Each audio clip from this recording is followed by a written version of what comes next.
further in its reforms, ensuring its rulebook keeps pace with developments Hey, in Rob, the what's global up? economy. Specifically, she says, to keep up with developments in e-commerce.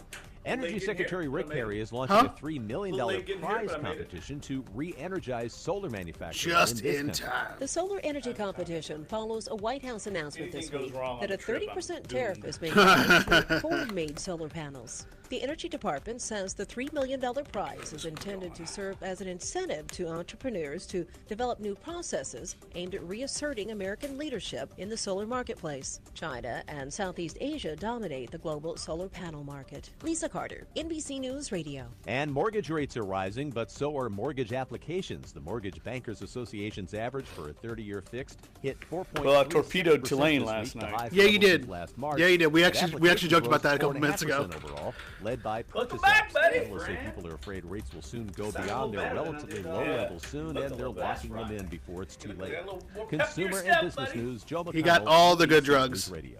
You wanted to be a teacher when you were little, but you grew up and things changed. Well, it's time to put it back on your list. Innovative things are happening in teaching today, and you can be a part of it. Make more. couple drinks Teach. and, like, I Visit drank a lot of them on teach.org. the Brought to you by damn foot. Teach and the Ad Council. Yeah. Bipolar disorder affects nearly 6 million Americans and carries a high risk of suicide. Dr. Gary Sachs is a psychiatry professor at Harvard Medical School. I mean, I wasn't like a mess, but it was like, whoa. Yeah. It was normally you Every would. single Right, year yeah, will exactly. die by suicide. That really adds up. Yeah, Graf will overall, never speak. about 8-9% of the patients will have suicide. Dr. Oh my Sachs God! You're the The thing genius. about Graf is riding like an he literally emotional roller believes it. coaster. Oh, yes. Feel wonderful Like I walk up to him when and he go, has it, but the sorry. other He's just like, go away. that go He's like, along with it can be You torpedoed it. You torpedoed Duncan. concentrate, to hold the And he walking conversation. around, he's all pissed Still, off. patients often get involved in risky situations. Early warning signs And you can can be tell he subtle. like there's Differences in a facial large expression. strand of him that really There is a believes seriousness. excessive Yes. It's talking. hilarious. Dr. Sachs says He was early so livid. intervention is Yep. critical All because right, there we're are here. effective medications. All right, 30 seconds. All right. Patients with bipolar disorder. Health Update, Sarah Lee Kessler, NBC News Radio. This is Dr. Ned Hallowell for ADHD Awareness Month. Many people think that having ADHD means something is wrong with them. All right, In we fact, didn't. if managed You didn't play any of that properly, sound, it can which be is your perfect. greatest Yeah, asset. that's I know actually, because I have like, it by myself. design, perfect. People Right, with that's what I was thinking. I was ADHD like, have let's race do it car today. brains You just with got back bicycle from brakes. Right. Once they learn to control their brakes, got they'll it. win races. For tips on managing ADHD, listen to my weekly podcast Wow. at distractionpodcast.com. Right. We'll figure it out. Yeah, we'll figure it out. I won't be like, hey, Jeff. I know, yeah. No, but it was good for me. Yeah, for sure.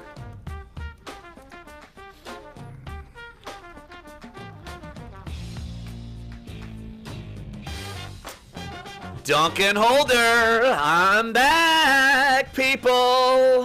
Hello, everyone. No more Larry-less Duncan Holder. Literally, it's been a week since I've sat in this chair, and last Friday, I was basically keeled over and about to be on the verge of, I'm not going to say death, but I felt pretty horrible last week. Yeah, you look bad, and you sound a million times better now. The fact that I got kicking and screaming to go to the doctor, and when you got the flu, you probably need to go to the doctor, and yeah, Tamiflu is a wonderful prescription. I'll just put it to you that way. And a little sunshine down in Florida at the Pro Bowl. Sunshine, my head is burnt. My Really? forehead is burnt. The top of my head is burnt because even though it wasn't cold at the Pro Bowl, I mean, it wasn't totally warm. It was nice. It was, and actually yesterday it was a little brisk, but my brain's literally fried. They're fried. And I watched, actually, amazingly, some of the competitions. It looked actually pretty fun. I like the dodgeball thing. Yeah, that was awesome. That was like my favorite thing, and I didn't think I'd like it. I was ripping on it yesterday, and now here I am watching. How are you gonna try to get out Jarvis Landry knowing that dude all he does is catch passes for a living? Yeah, he whipped up on Graham Gano. Yeah. I'm stunned he whipped up on Graham Gano. Oh, my gosh. No, I went to the skills competition. Of course, I'm just getting back from the Pro Bowl, and obviously I'm not covering the game because, let's be honest, even though I know our own David Grunfeld will be shooting the game, which cool.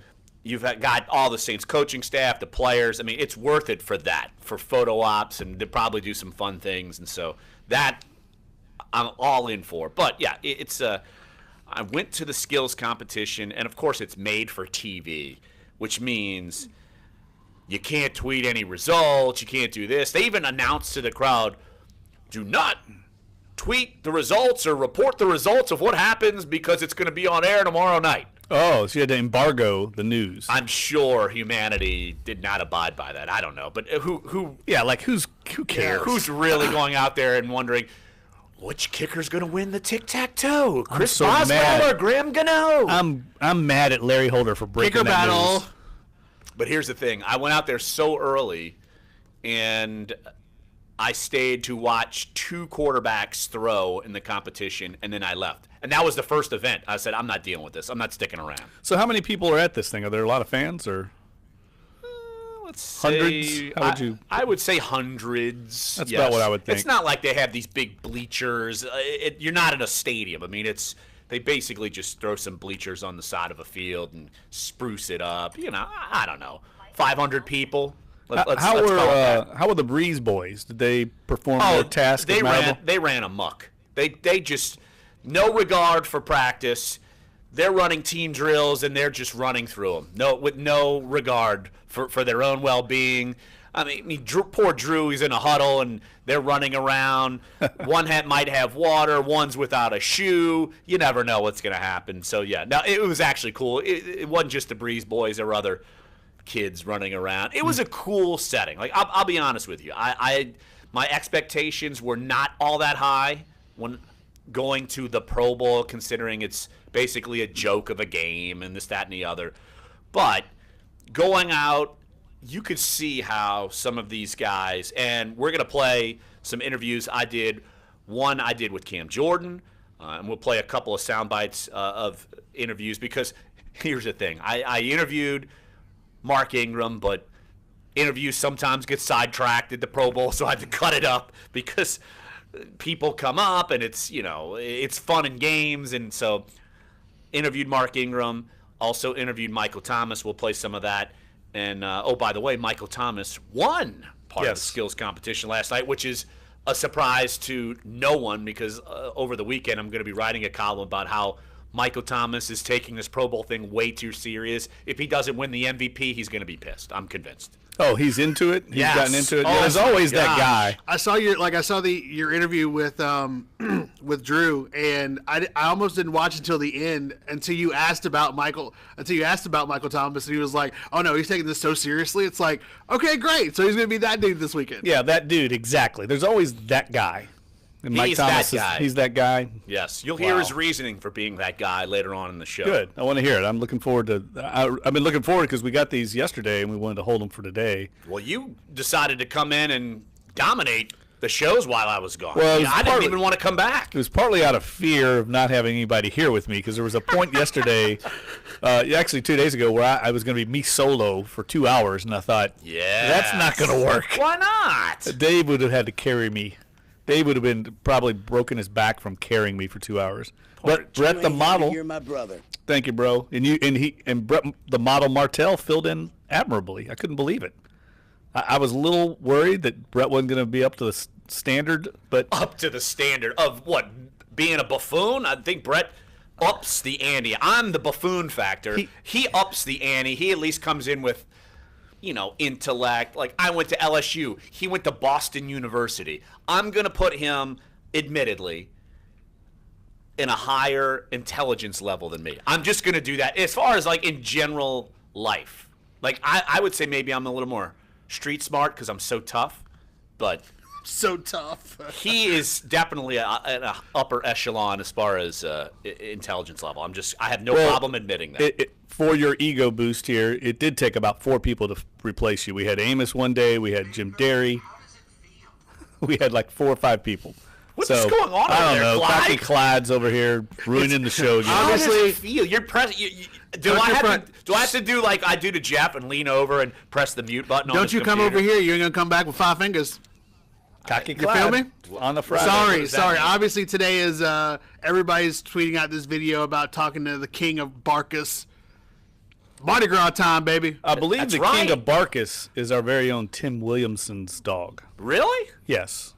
King That's Baker impressive. Yes. Williamson. Baker Williamson is the king of Barkus. Wait. Tim's dog is named Baker. Yes. Yes. Like Uh, Baker Mayfield Williamson. It's probably Tim's daughter's naming, I'm guessing. Okay. Yeah. But it's a big deal in the Williamson family, so if we could get Baker on here for an interview, we'd do it. Or I can just play this and just bark like, I just you've play already- next to my mic. You've already done that, Clyde. We're okay. Baker sounds like he should be he or she, I'm not sure the sex of the dog, should be like a student at like Newman or Country Day. Yeah, sounds about Does right. the That's dog, true. Does the One of dog these go to days. school there? One of this these days. weekend, it all gets into full swing. I think Barkus is this weekend, and also Crew de Vue is Saturday night, although it's supposed to rain in the area, which Supposed is to kind of rain a bummer. bad Right. on Saturday. You almost wish They that delay they it. would delay it or put it another day because it would Well, be a I- wipeout because it's one of the great parades here in town. I think I at know. this point, pretty much that option is going to be on the table real quickly. Yeah. And this is supposed to be wet, really wet this weekend. And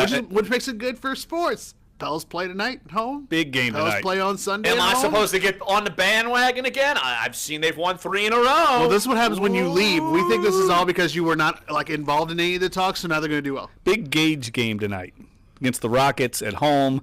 ESPN. Going to be, I'm sure, a sellout crowd, and really kind of a opposite strategies going at it. Yeah. The Rockets with that three ball attack going against the two bigs. It's going to be great theater. Are they going to go try to fight the Pelicans in the locker room like they did a week ago? I don't think so. I don't think they know. Well, Chris Paul might know the back hallways. Oh, he should. He was here long enough. Right. There Chris might be. Paul, is he going to go try to fight maybe Rondo? That would be a little scrappy match if they did that. Yeah, I'd watch that. And then you got Eric Gordon and Ryan Anderson and Trevor Ariza. No. You got all these former Pels. Yeah, what's Eric going to happen? Gordon. Both of those two are going to get hurt along the way trying to go to the Pels locker room. Eric Gordon. Oh, my God. I heard that little snarky comment. Good. That was the point. Eric Gordon. Get out of here. Hey, man, six man of the year, man. Don't hand that, man. That's the thing. Eric Gordon is a six man. He's not.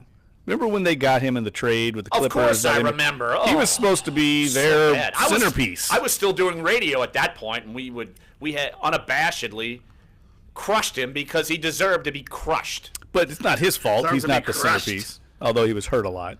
He certainly acted like he should be the centerpiece, and then he goes Rodney Dangerfield. Oh, my arm! And he misses every game known to mankind, and He missed a good bit of games. it was he was not the best New Orleans Hornet I've ever seen. I'll just put it to you that No, way. he's a six man. That's exactly his role, and that's why he's thriving in that role. And are we going to talk about the debacle last night or not? Oh, yeah, I was going to say, good job, Jeff, with completely ruining Tulane's season. Do you know how many spots they fell in the RPI because of that No, last they were night? 90th, weren't they? They were 89.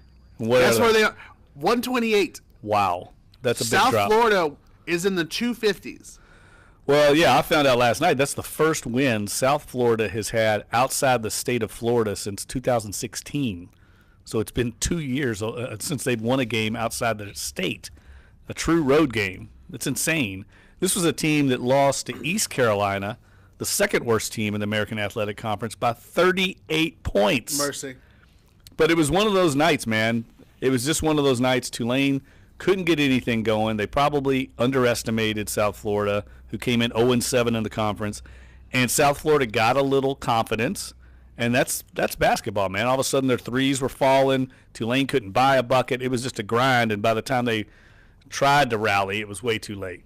It was way too late. And when you get down 23, that's also not going to help you to, you got to get hot at that point. You got to make every shot you can take at that. All I know is that Todd Grappanini has unwelcomed you to the campus of Tulane. You are not welcome anymore. So remember the column you wrote when you're saying that Tulane was I said they might be the best team in the state. I didn't say they were. I was just going I'm to say that saying they were. everybody. I was just going to say that you felt that they were a pretty good football team. Yes. I I wasn't was- going to jump the shark. I and was say- acknowledging the progress of the And the then they program. went and Lost to Florida International. plummeted. Then Tulane basketball. Did you actually write about them? No, I have to hold off on the column until they win another game because I can't write on the progress of the program when they lose The worst. So you went to go write about the progress. You thought this was a shoe-in. Yes, it was the worst team in the conference. Layup, no problem. 0-7 in the conference, 7-13 overall. They lost once by 40 in the conference and once by 38. The fact that you even thought about writing about them, Todd is never going to let you live this down. Trust me, I've already had my conversation with Graff, and I think he's probably unfollowed me on Twitter. He might be waiting outside like Jeff Gillooly with some kind of pipe. He's blocked you and reported you for spam. Right. Offensive content on Jeff Graff Duncan's truly believes that I am the bad Gree in the Green Wave. We clearly can't call Graff now because he's clearly going to still be in mourning. But next week we have to get him on the show and be like, can Jeff come to any more Tulane basketball events this season? Yes or no? Let him answer and then hang up on him. You're going to torpedo that too? Let it be noted that I was at the Green Wave's monumental win in baseball in the Oxford Regional against Ole Miss. I was there covering that. This is true. So, as Graff had one of the great calls in broadcasting history. The Jake Rogers home run call, I was listening to that live, and it was one of the best things I've ever heard in life. So don't ruin Tulane baseball either. I was there for that, so. Don't ruin it. How about just beating the worst team in the conference on your home court with a good crowd? They had a good crowd out there. They had some students. A lot of the fraternities were there. They got to get them back because that place can be a really good home court advantage when they play well and they come to play. Mike Dunleavy rightfully was very disappointed and upset. I think they'll rebound. They play at East Carolina on Saturday over in North Carolina. I think they rebound and get back on the right track. But that was a tough one, especially for a team trying to get into NIT or whatever it's going to be, their postseason fortune. That's a big loss. I mean, according to realtimерpi.com, Tulane dropped 37 spots with the loss. 37! How is that even possible you could fall that far? Lose at home to a bad team. Yeah, the algorithms for the RPI take into account your record, their record, your opponent's record, your opponent's wins percentage, all these things. And when you have a loss like that, it's not good. But it's like Larry and I were talking about, though, going into, right before you shut up, Jeff, we were talking about LSU basketball, where they are in the RPI, where Tulane is in the RPI, and kind of like the turnaround in basketball in the local area. And especially for those two, if they make a postseason tournament of some sort, because remember, you got the NCAA tournament, you got the NIT, you got the CBI and the CIT. You've got, and then I think the Vegas 16 or the Vegas 14, depending on if they actually still play that. Wait a minute, what? Yeah, there's another tournament that they created 2 years ago. 2 years ago, it's called the Vegas 16. They were supposed to get 16 teams to compete in it. They only got 14 teams to compete in it in Vegas because no one else wanted to play in it because you had to pay for it yourself. But if they make any one of these other tournaments, that for me makes them ahead of schedule than where they probably will be next year and going forward. Well, the other thing that emerged during this week of at least my reporting on Tulane is Melvin Frazier, their best player, has emerged as an NBA draft prospect. I mean, he is now being projected as a late first-round draft pick. This was a guy that wasn't even on anybody's radar screen going into the season, and it's a testament to the development and coaching of Mike Dunleavy and his staff in working with Frazier, and Frazier put in the work too. But if I'm a prospect, and I see what they've done with Melvin Frazier, if he ends up leaving early, and he's a junior, so that would hurt the program in the short term. They'd lose their best player going next season. But in the long term, it's got to help them to recruit in the future when they could take a player like Melvin Frazier and turn him into a first-round draft pick. No doubt about it. Why don't we take a break right here on the show as we've been hopping around. We will take your phone calls. No guest today. Basically, humanity just wants to hear my lovely pipes on a Country Fried Friday. All right. Doesn't have to be Hootie all day today on a Country Fried Friday. But it can be. But it can be. Just saying, Dave, it can be. I've heard so much Hootie, and I can't get enough. I just can't. Sorry. Clyde is literally zipping his mouth shut with an actual zipper. That's a good thing. Exactly. So let's talk Pro Bowl. Here's some interviews with Cam Jordan, Mark Ingram, Michael Thomas.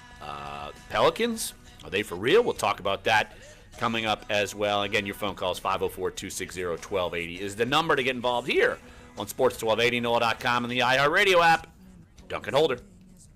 Hold up the driveway. My heart was racing Little dust on the bottom. Who is this? My beat. You should know this, Clyde. I usually do. I know most of these hits, but I can't. I remember that's like an older song, right? That's not Like, older is in like 5-6 years ago. Really? Yeah. That's bang to I'm looking it up. Dust on the bottle?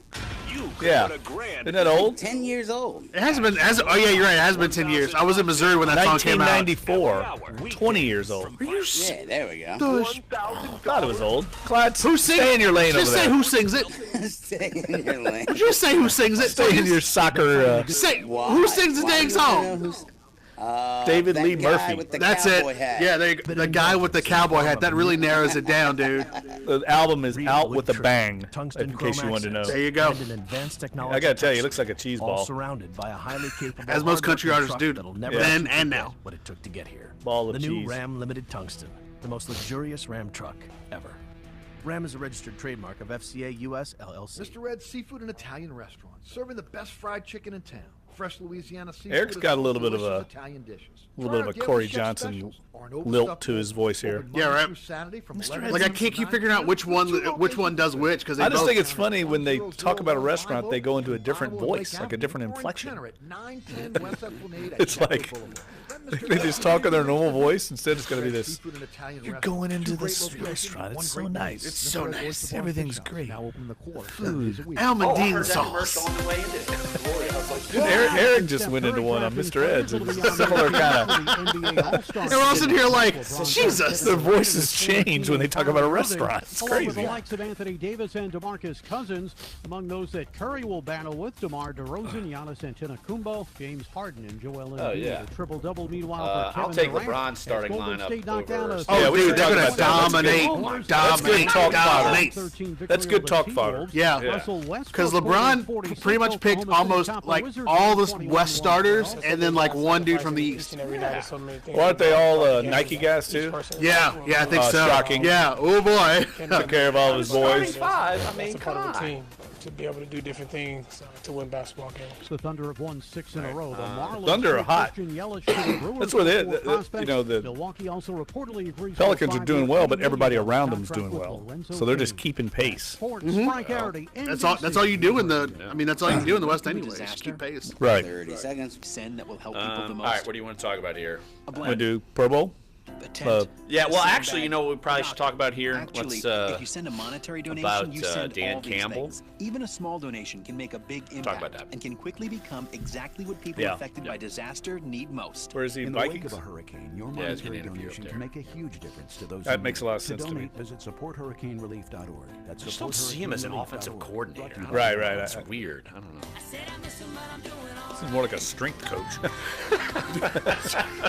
True. So he's a meathead. A big ripped dude. Is Dunc and Holder on Sports 1280 New Orleans. Welcome back, Duncan Holder. Larry Holder's back with you. Jeff Duncan, Clyde Verdun on a Country Fried Friday. An interesting report coming out from the NFL Network from Tom Pelissero. I think he's the first one to report that Dan Campbell is set to interview for the vacant Minnesota Vikings offensive coordinator job. Of course, that position is being vacated by Pat Shurmur, who will be heading to the Giants to take over as head coach there. And you've heard kind of through the grapevine as far as potential coaching candidates, as far as maybe Dennis Allen might get a look somewhere, maybe Pete Carmichael. I know there's been talk that Aaron Glenn might be looked at up in New England. And Dan Campbell, of course, someone who took over for the Dolphins and was thought of as maybe being a head coaching candidate at some point in life. But this is an interesting look, I think. I just don't see Dan Campbell as an offensive coordinator. Maybe I just don't know what he brings to the table as far as being part of that, and we don't see that as far as how involved he is, say, with Sean Payton or Pete Carmichael with an offensive game plan. But look, it's good because I think he's certainly a viable assistant coach, but I'm just curious with the Vikings taking a look at him? It seems odd to me. Yeah, well, he's got the connection with Mike Zimmer from back in his Cowboys playing days. Zimmer was the defensive coordinator back then when Campbell was still on the Cowboys. And I agree with you. It does seem a little odd because we tend to think that almost all this offensive design in New Orleans is Sean Payton's doing, along with Pete Carmichael and probably even Joe Lombardi to some degree. You don't think of Dan Campbell being the mastermind behind this offense. So what's he going to do in Minnesota? I mean, they used to have, I think they parted ways with, I'm blanking on his name, Norv Turner, right? Yes. Yeah. I mean, Norv Turner has a great reputation in the league for putting together an offensive system. Now, Shermer moves on. It seems like a weird hire. I agree with you. Maybe they're just getting his name out there. Well, Norv Turner, he is now the offensive coordinator with Carolina. Right. So, but yeah, it does almost seem that way. I don't know. He's an assistant head coach. It's almost, here's the weird thing. I almost see him as a better fit as a head coach as opposed to an offensive coordinator. Yeah. I mean, similar to like Ed Ogeron or somebody. Right. You know, more symbolic, CEO type, doing all the... Are you just meshing them because they both seem like meatheads? Is that what you're doing? No, I just feel like, Coach O was a position coach. He'd never really been a coordinator, I don't think. Right. And the same with Dan Campbell. I don't think he's been the offensive coordinator anywhere. So it seems like a weird move. And, heck, he might be going to the enemy, the Vikings, who are developing as a rival now that the head coach of the Saints has skull-trolled them. I don't know. All I know is that Sean Payton is now a Vikings fan, right? Maybe he's the jinx. He gave them his vote of support, and then they got trucked in Philly. I mean, I think that's so. part He's of like their Jeff Duncan. He's like, I'm going to root for said team, and said team loses. They did not fashion. show up. And, and I thought they could. I think we all talked about this on the program. We felt like the Vikings could go one of two ways after that big win. Either they'd be buoyed and kind of have the second life, or they'd leave everything on the field in Minnesota, and that's clearly what happened. And you have to give Philly credit. I mean, Philly dominated that game along both lines. Nick Foles. But Nick Foles, I think the clock is going to strike 12, midnight. The carriage is going to turn back into a pumpkin? I'm waffling back and forth, but I'm starting to think that the Patriots might blow them out. That's kind of where I'm coming from. I'm giving away my tease for next week when we make the picks. I don't know if it's going to be a blowout. I mean, look, maybe Donovan McNabb comes out and throws up on Tom Brady like he did in the huddle the last time they played. I don't know. Maybe T.O. comes out with a broken leg and does something. Yeah, all those things that worked. Exactly. We should probably next week talk a little bit about the Hall of Fame class, too, before I go up there, and who might be going in, who might not be. Oh, absolutely. For sure, because I thought about that. I'll be leaving Thursday of next week, and so let's talk about it next week. Oh, for sure. No, I don't know. I don't know. When are you leaving? I don't even know, honestly. Thursday morning, so early Thursday. So. Well, you might even miss Wednesday's show just to kind of gear up. So giving you some time since I need time away from Clyde. Uh-oh. I only have so much time with Clyde. Well, Jim Derry, of course, is going to fill in. He's literally already scooped up every vacant spot you are. He says, I'm in. I'm doing all of it. And let's congrats to Jim Derry, who was given a really prestigious award yesterday by the LHSAA, the 2017 Prep Journalism Award winner at yesterday's Principals Luncheon in Baton Rouge at the convention, and well-deserved. He deserved. Absolutely. I mean, he works his tail off. Yeah. And very nice. Very nice, Dave. Look at Dave. He's even got the applause for Derry. What? I think Dave's turned over a new leaf with old Jim Derry. He's getting soft. I no longer hate him. It's all directed at Clyde. Total progress. I'm with that. So why don't we take a break right here on the show, and when we get back, I want to talk about a conversation I had, and it's on NOLA.com, and it's on our sports front, and it has nothing to do with the Saints, but a certain Algiers native who is in the Pro Bowl, one Deion Jones. I had a chance to catch up with him. I would play the audio, but it was too windy, so it's not. It'd be bad radio. We got to update your equipment, dog. Dave would scold. Well, you can't help it when it's a wind tunnel on the practice field. What am I supposed to do? Get a windscreen on like one of the really cool ones. I use my phone. There you go. So a windscreen. A windscreen. Who is this guy? Anyway, now I want to talk about Deion Jones and just the progress that he's made, and good conversation. So we'll talk about him, and then again, Cam Jordan, Mark Ingram, Michael Thomas. You'll hear from all of those guys. I caught up with all of them at the Pro Bowl. You'll hear from them as well. So come on back. Sports 1280, NOLA.com, and the iHeartRadio app, Duncan Holder. Look at Derry all dressed up in a suit. Yeah, I know, right? Looks like a different human being. Oh, is that why? Oh, gosh. I don't know. Where is it? On Facebook, he was talking about how he must have bought a new jacket and Your forecast on Sports 1280, New Orleans. Worker at the department This store. report is wherever, brought he's to you like, by Boomtown Sir, Casino. big and Just Shelby Latino. big men's departments over there. This afternoon. He was But like, mostly cloudy no, skies I'll and fit a in this stray coat, and then he sprinkle or two out did. there. So We'll see higher rain chances for funny. tomorrow as temperatures Yeah. start Probably off why I in bought the the mid coat. to upper 50s, climb into the 60s. Off and on rain is likely Yeah, tomorrow. it does strike and me we as could odd see that some the heavier one coach showers that's getting a during look the by afternoon anybody and is evening hours. Dan Campbell. We'll dry out as we head into Not Dennis Sunday. Allen. The mix Get of lucky at Boomtown Casino this Mardi Gras season. Visit Boomtown New Orleans on Thursday, February 1st to win your share of $40,000 in the Mardi Gras Hot Seat giveaway. Get all the details at BoomtownNewOrleans.com. For over 80 years, in the heart of Here we Mid go. City, where it's always Man, been, is a New Orleans Let me sink into the couch here. Mandina's Restaurant. Come in for some New Orleans steak. I'm feeling Dave does this on sleepy. purpose. Spell on you. Dave does this on Feeling purpose. very sleepy. I'm so mystified. And some of the best seafood. You're getting sleepy. You're getting hungry. Always the best. Always Mandina's. Mandina's. Well, the worst part, in the log, I have no idea what spots they're going to be because the spot in the log is just labeled Corey Johnson. So it's a mixed bag. You never know what's going to pop up. Well, hopefully one of those times isn't like, random Corey rant about something either in the city or nationally, where it's just him You know, with we're a incoherent bunch of yelling. second-rate citizens, and we settle. We're worried about the 3-for-1 down at the bar, who's gonna play in the Super Bowl. The Power Hour. Back in New Orleans East, where there's the home of not one good restaurant. That's a good impression. Very good. Yeah, I've heard it a few times. Let's go up to Metairie now, home of traffic. Lots and lots of traffic. Hey, let's go to Tommy and Kenna, where they land some rather large aircraft in an inferior facility.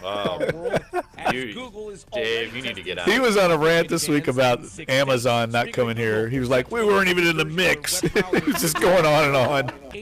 We've settled. I'm like, Corey, we were never going to get that place, man. No, right.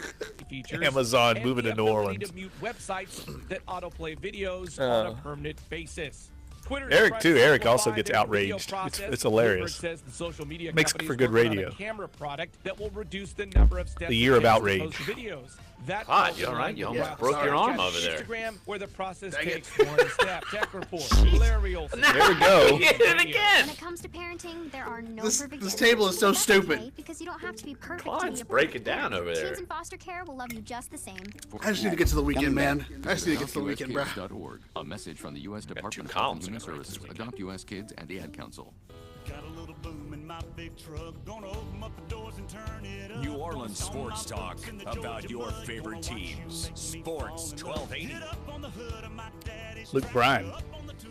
I would not have known. That's who that is. Good job on Country Fried Friday. Good job, gentlemen. I saw Luke Bryan in the Endymion Ball a few years ago. It was awesome. We're upon us. You know who's riding in Endymion this year is. Am I wrong about that, or am I right? Wait, what now? Alvin Kamara and Marshawn Lattimore. Yep. Yes. And I'm sure you saw them at the Pro Bowl. I certainly Segway. did. I certainly did. And they were loving life. Let me tell you.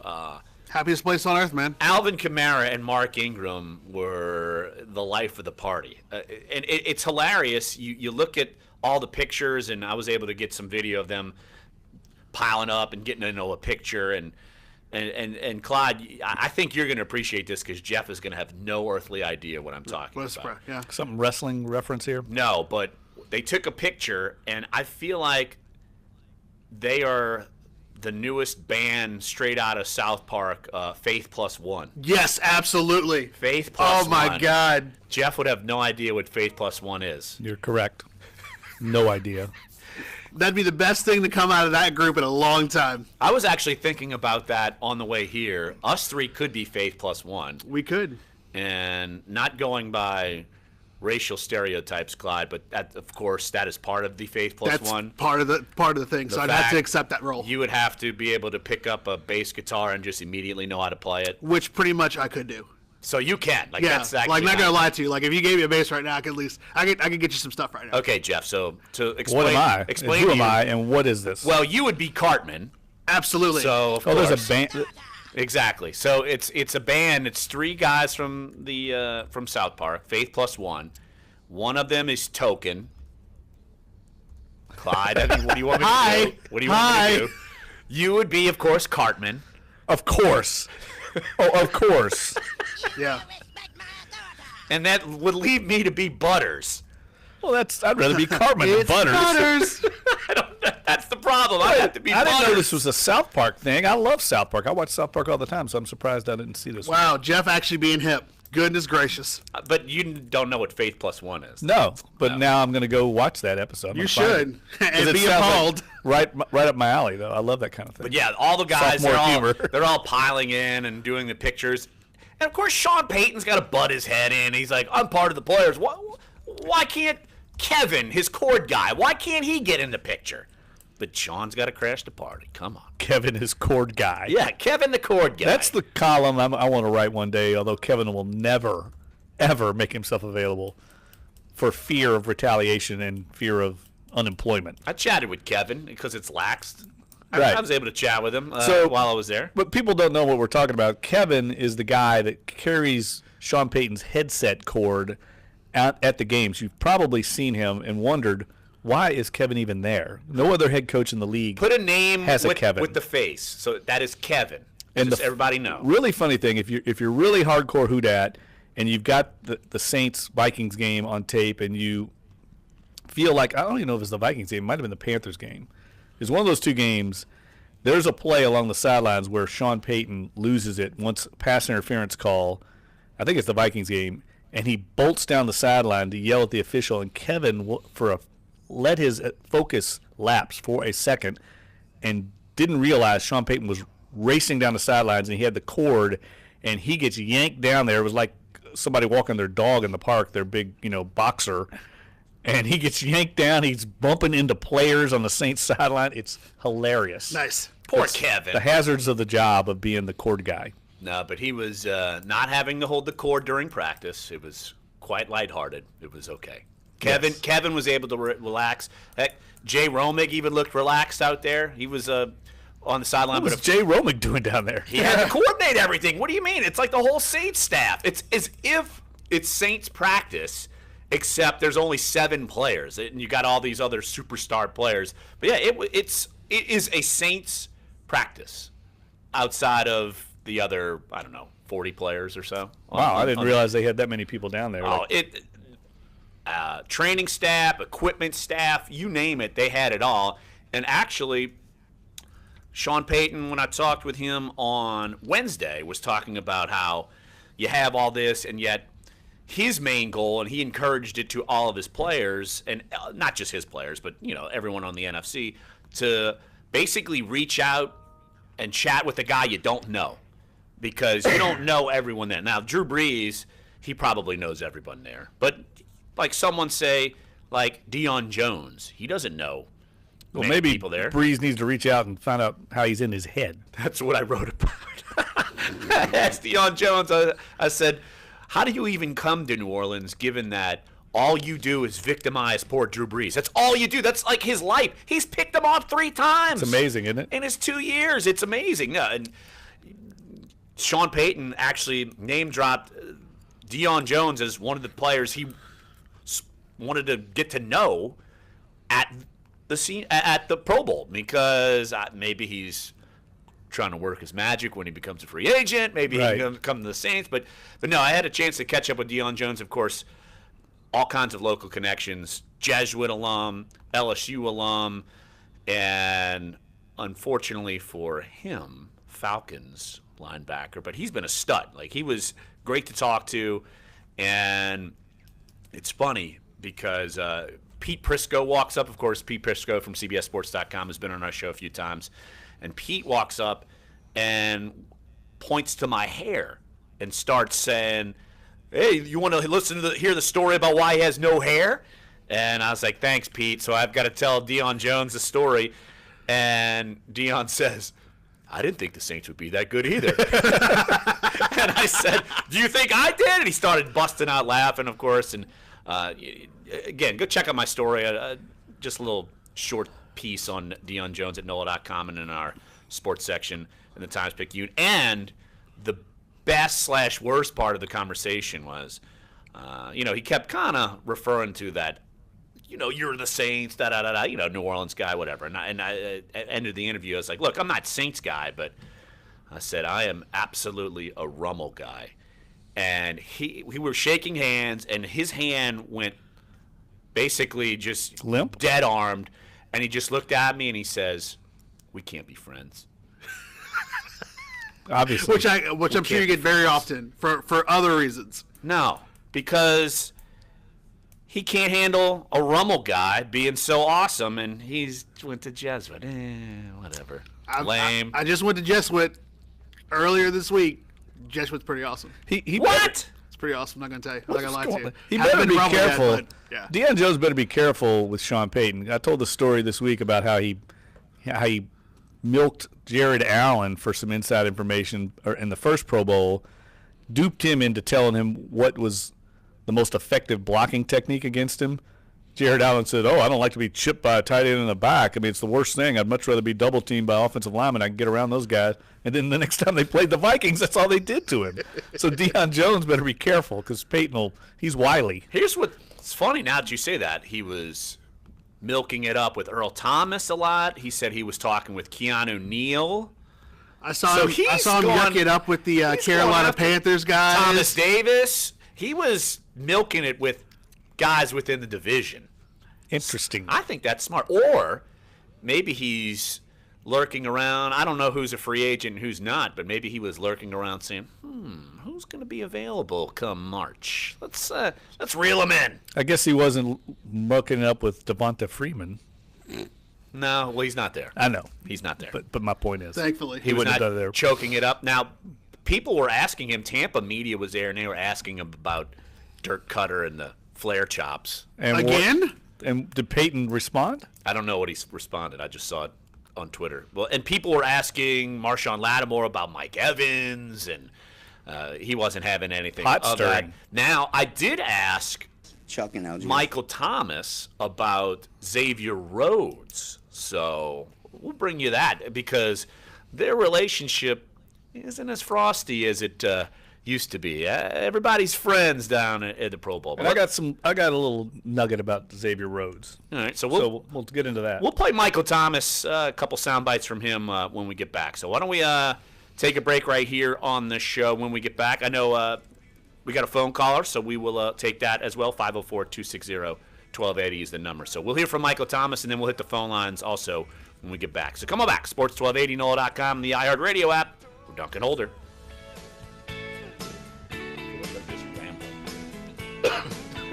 That's good. I know. Hey, it's Chris Gordy. I feel like I haven't talked a lot, so now I'm just rambling. Hey, it's Chuck from Chicken on a Bone. You know him? From 2 to 4 right here on Sports 12. I do know Chuck. Yes. Yeah, okay. Okay. Just a move to the...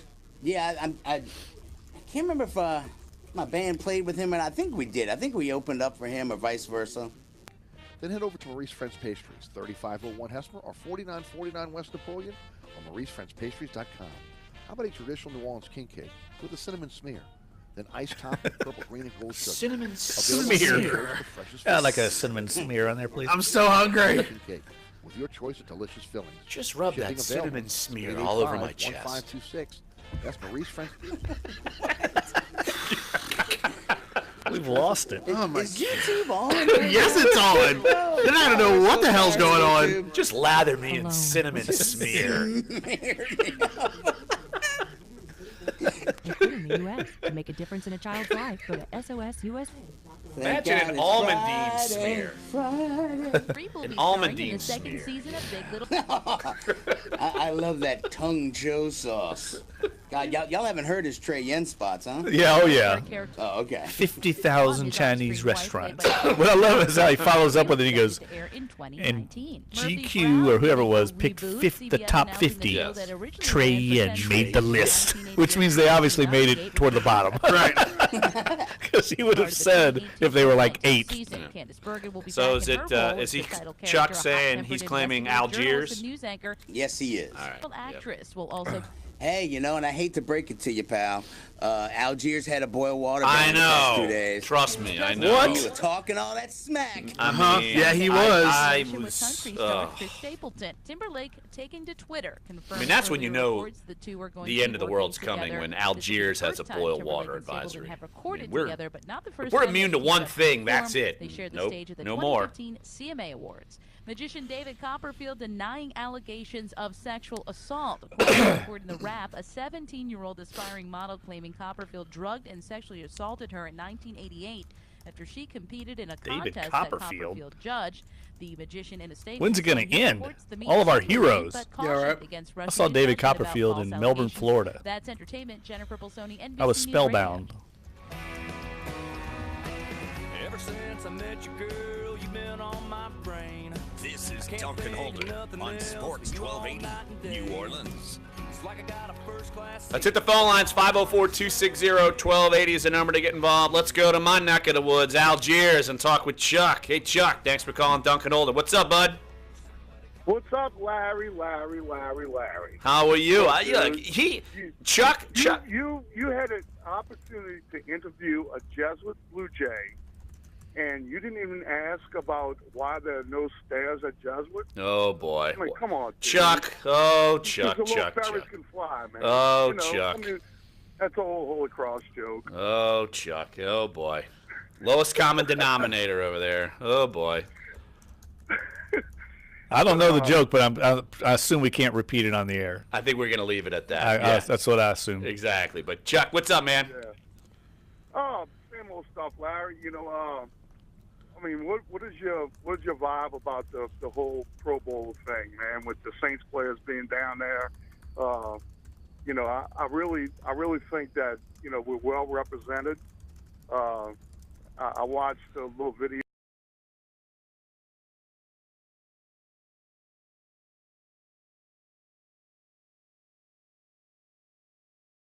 Yeah, absolutely. So, hey, Chuck, appreciate the phone call. And as far as the vibe with the look, they're loving it. And good segue. Why don't we hear from Michael Thomas? I had a chance to catch up with him at the Pro Bowl, and he did win the best hands competition, which I'm sure is not a surprise to many because I don't think that guy ever drops a pass. Like zero, no chance.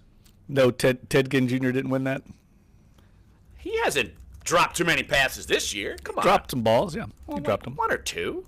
It hasn't been the Ted Ginn experience that you're used to. The experience that Joe Person warned us about. Yeah, exactly. Our buddy from the Charlotte Observer. But, all right, let's hear what Michael Thomas has to say from the Pro Bowl. Let's do how hard will he play come Sunday? I'm going to go hard. I mean, that's all I know. So I'm going to go hard.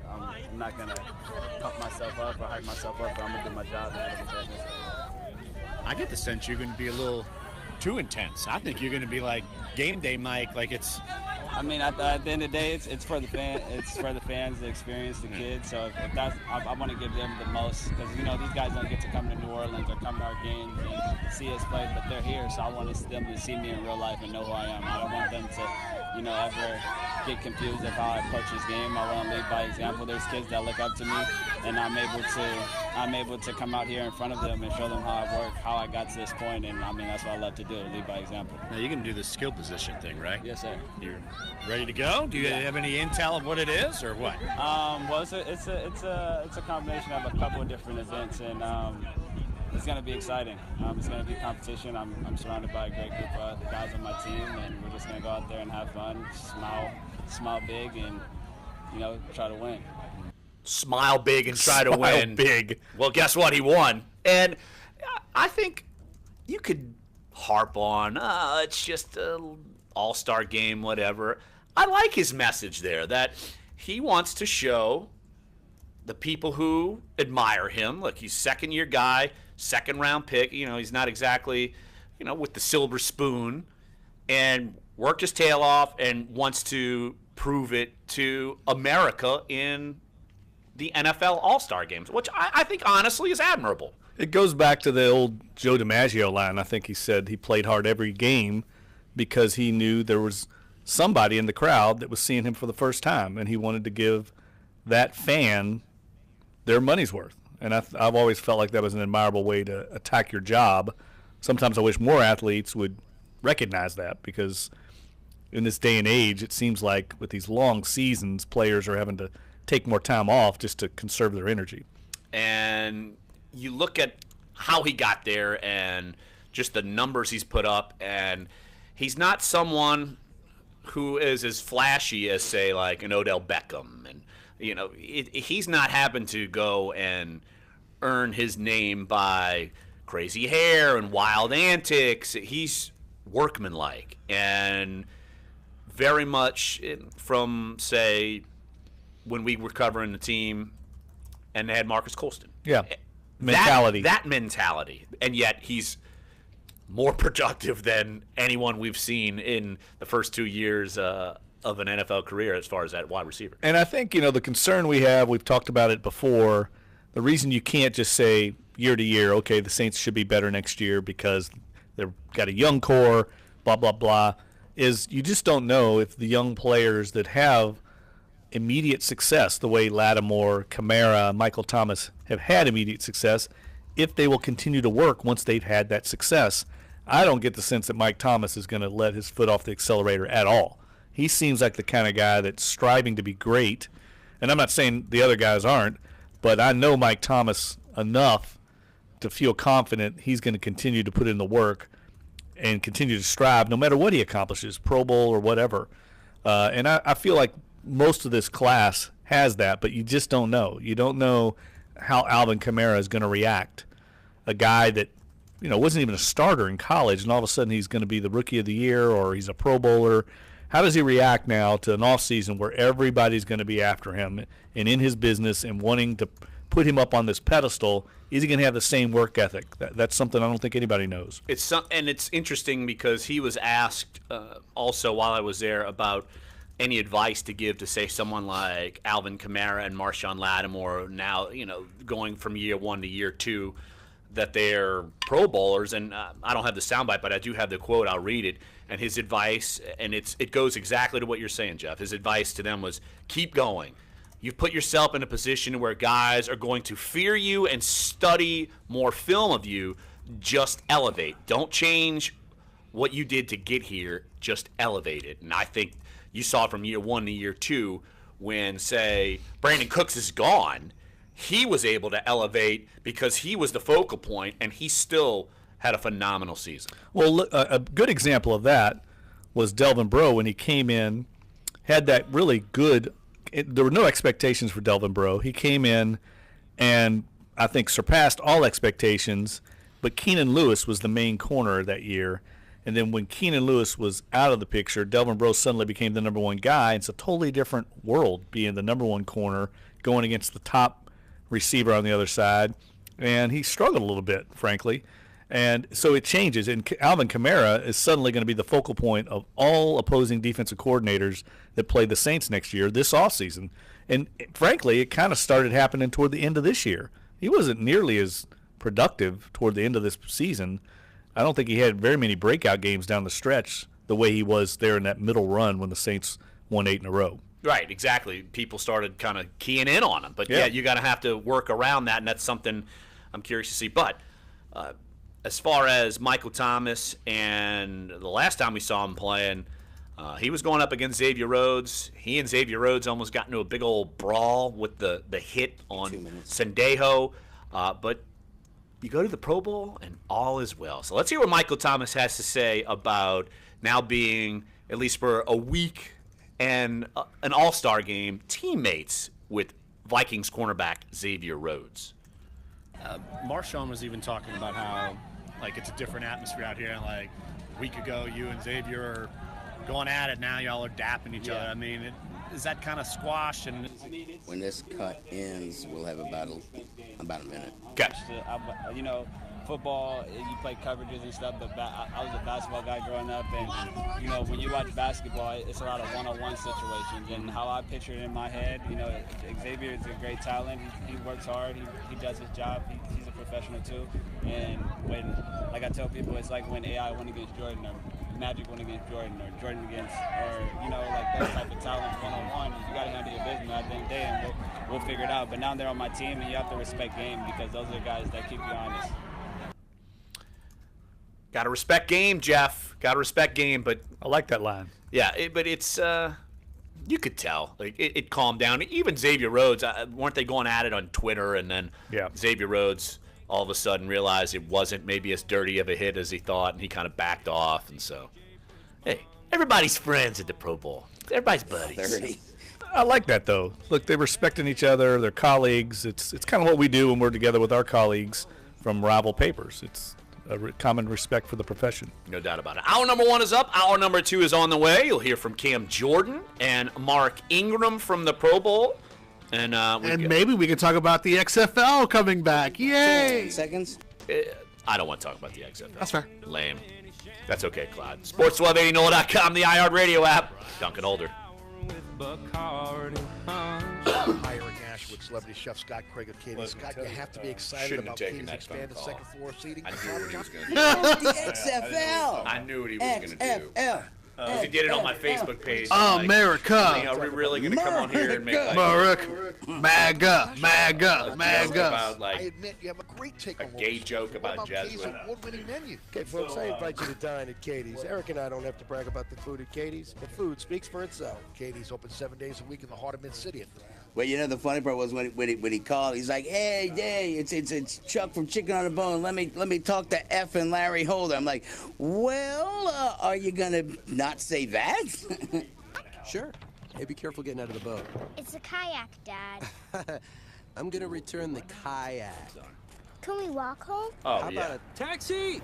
It's a short fare from your neighborhood to your naturehood. Visit discovertheforest.org to find a neighborhood park or green space near you. Brought to you by the Ad Council and the U.S. Forest Service. WODT WNOE FM HD2 New Orleans. Listen on the free iHeartRadio app. Search Sports 1280. Yeah. Fox Sports. Oh, Dave, sorry.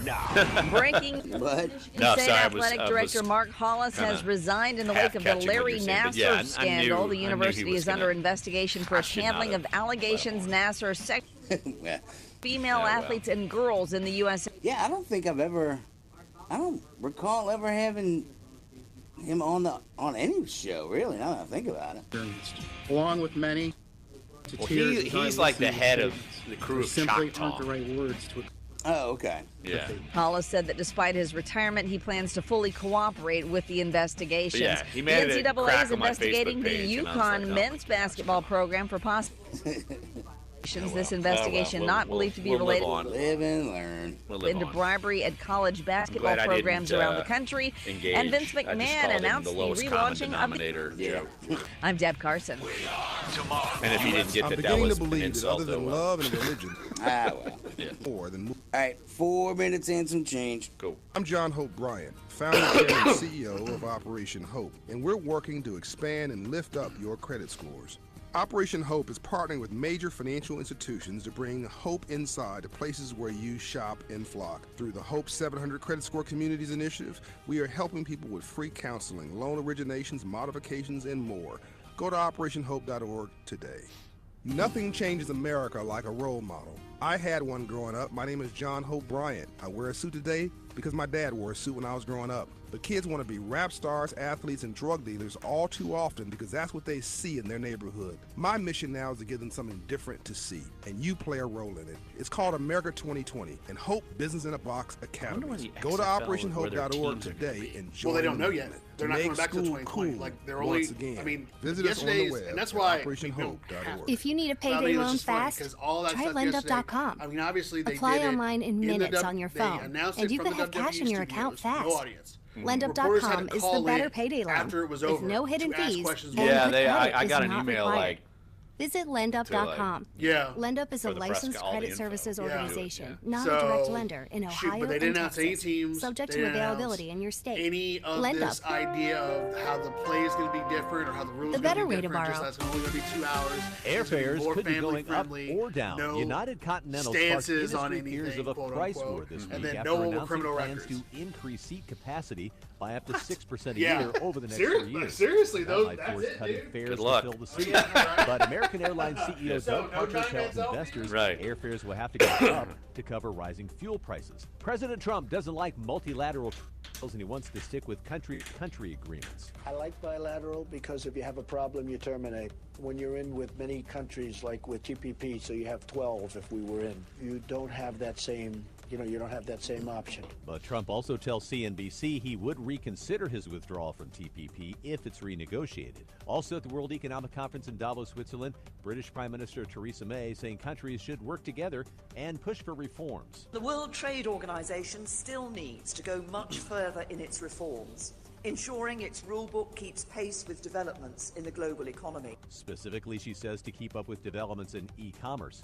Energy Secretary Rick Perry is launching a $3 million prize competition to re-energize solar manufacturing in this country. The solar energy competition follows a White House announcement this week that a 30% tariff is being added to foreign-made solar panels. The Energy Department says the $3 million prize is intended to serve as an incentive to entrepreneurs to develop new processes aimed at reasserting American leadership in the solar marketplace. China and Southeast Asia dominate the global solar panel market. Lisa Carter, NBC News Radio. And mortgage rates are rising, but so are mortgage applications. The Mortgage Bankers Association's average for a 30-year fixed hit 4.36% this week, the highest level since last March. But applications rose 4.5% overall, led by purchase apps. Analysts say people are afraid rates will soon go beyond their relatively low levels soon, and they're locking them in before it's too late. Consumer and Business News, Joe McConnell, NBC News Radio. Josh Innes, morning 6 to 10 on Sports 1280, New Orleans. One of the reporters in that story we were playing is a gal from Philly. Like, you heard her accent and you go, oh, God, she was pretty until she spoke. These are the and questions. she's a pretty gal. Yeah. And then you listen to her talk, and she's got the Philly accent bow. The worst is when you order food or you go to a restaurant. The girl's kind of cute, and she's like, yeah, use one of woulda. Like, huh? First time ever there, I'm like, what? Like, I would have had a better chance of speaking Chinese.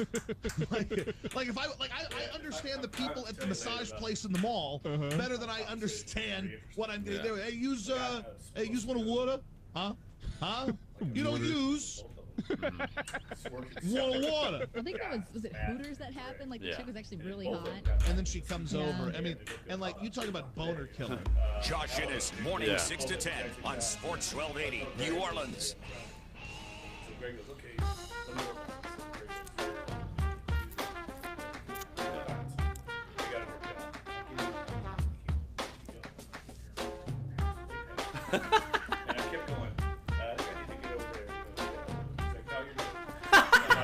No, you're good.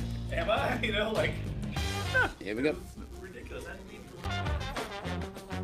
Duncan Holder, hour number 2.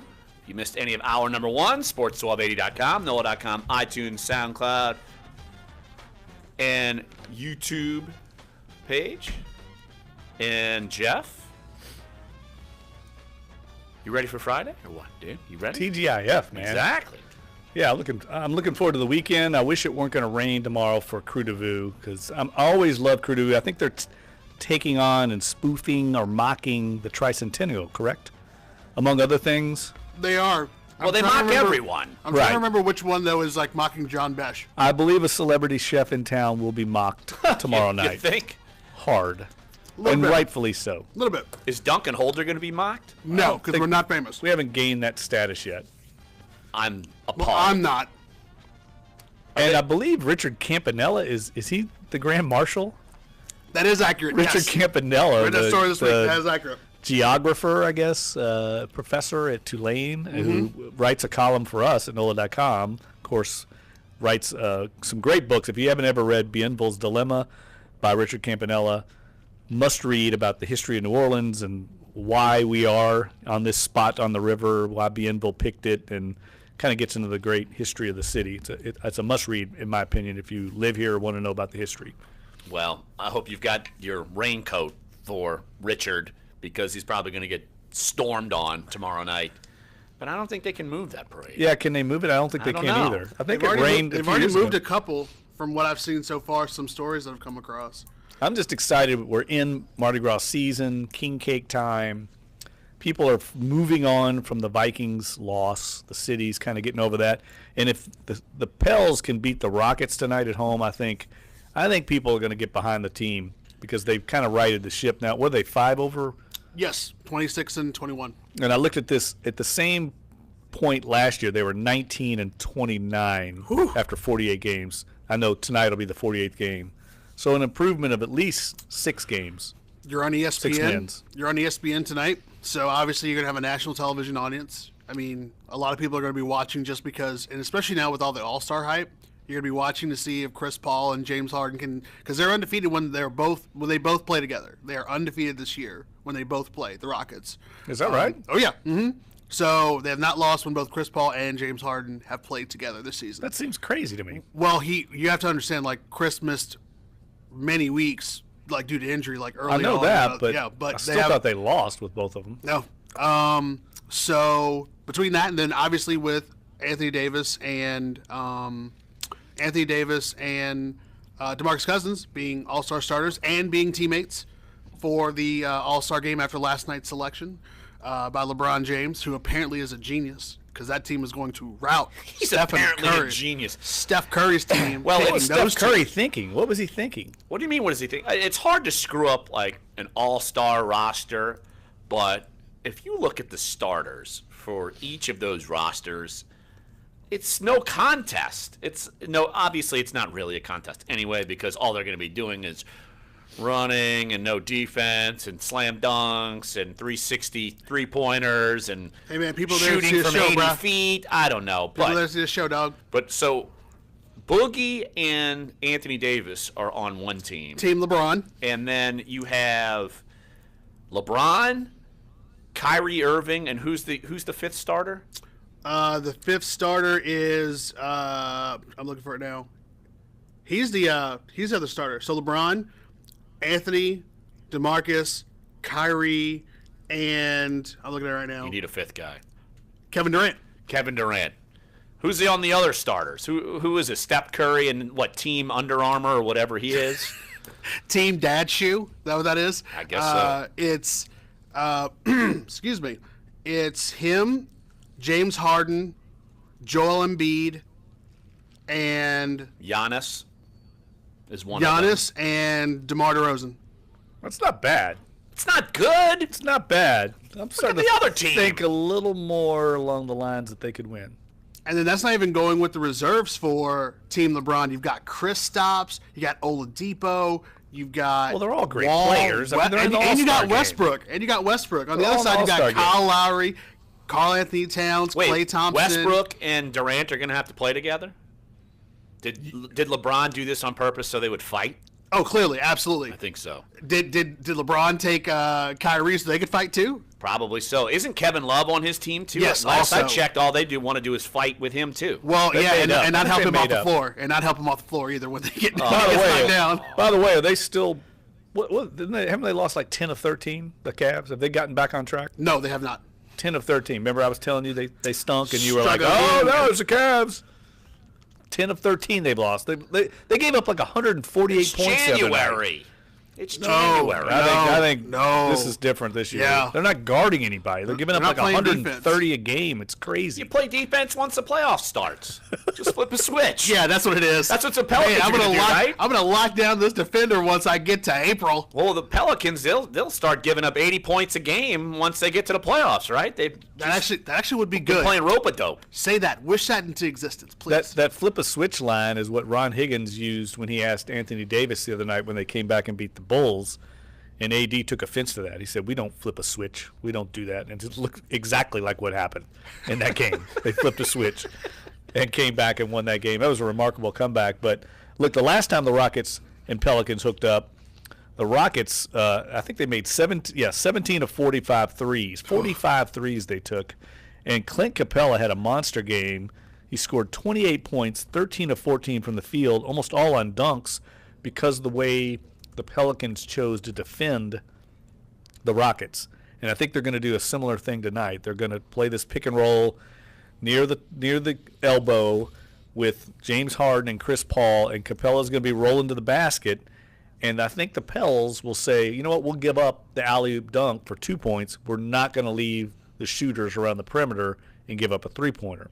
So I think they'd rather give up 2 than 3, which makes obvious sense. And if you can stop Chris Paul, I think if you stop Chris Paul defensively, if you can stop him from having a big night, because I think you're right, teams have to decide whether or not they're going to try to commit all of their resources to at least trying to stop James Harden. But then you leave Chris Paul open, because Chris, I think, has taken more threes this year than I think at any other point in time in his career. And he's really racking up really, really good points. He's on the Rockets. Because he's on the Rockets, and that's what they do. But like, you commit all your resources trying to stop James Harden, you leave him open, then you try to figure out how to stop him. I think if you can hold him to within less than, like I want to say like around 15 points or so, and like make him kind of like a standby and let James do that, I think you have a better shot of at least making it a game. Well, they've won 7 of their last 8. The Pels have won 6 of their last 7, so it's all kind of setting up for a big showdown tonight. I feel like I forgot Chris Paul even played basketball in town. I feel like that's like 2 or 3 teams ago. Well, and yet he's still in the league, and he's on his third team. Well, he's on his third team. David West is on his third team now. I mean, he's got a ring now. I mean, guys like that, Ariza. Yeah, I mean, it's strange to see where a lot of these guys are. Every time I see Marco Bellinelli like show up, I'm like, man, remember 2009, 2010? I always liked Bellinelli. I thought he was a good, serviceable player. He was. He was just really streaky. He's a good player on a good team. Like, he's a good role player. Yeah. You could use a Marco Bellinelli. But Jackson Vroman, that group of guys, remember back in the day? Yeah. Somebody was pointing out last night, is this true? Bryce Drew was a player for the Hornets back in the early days? Yeah.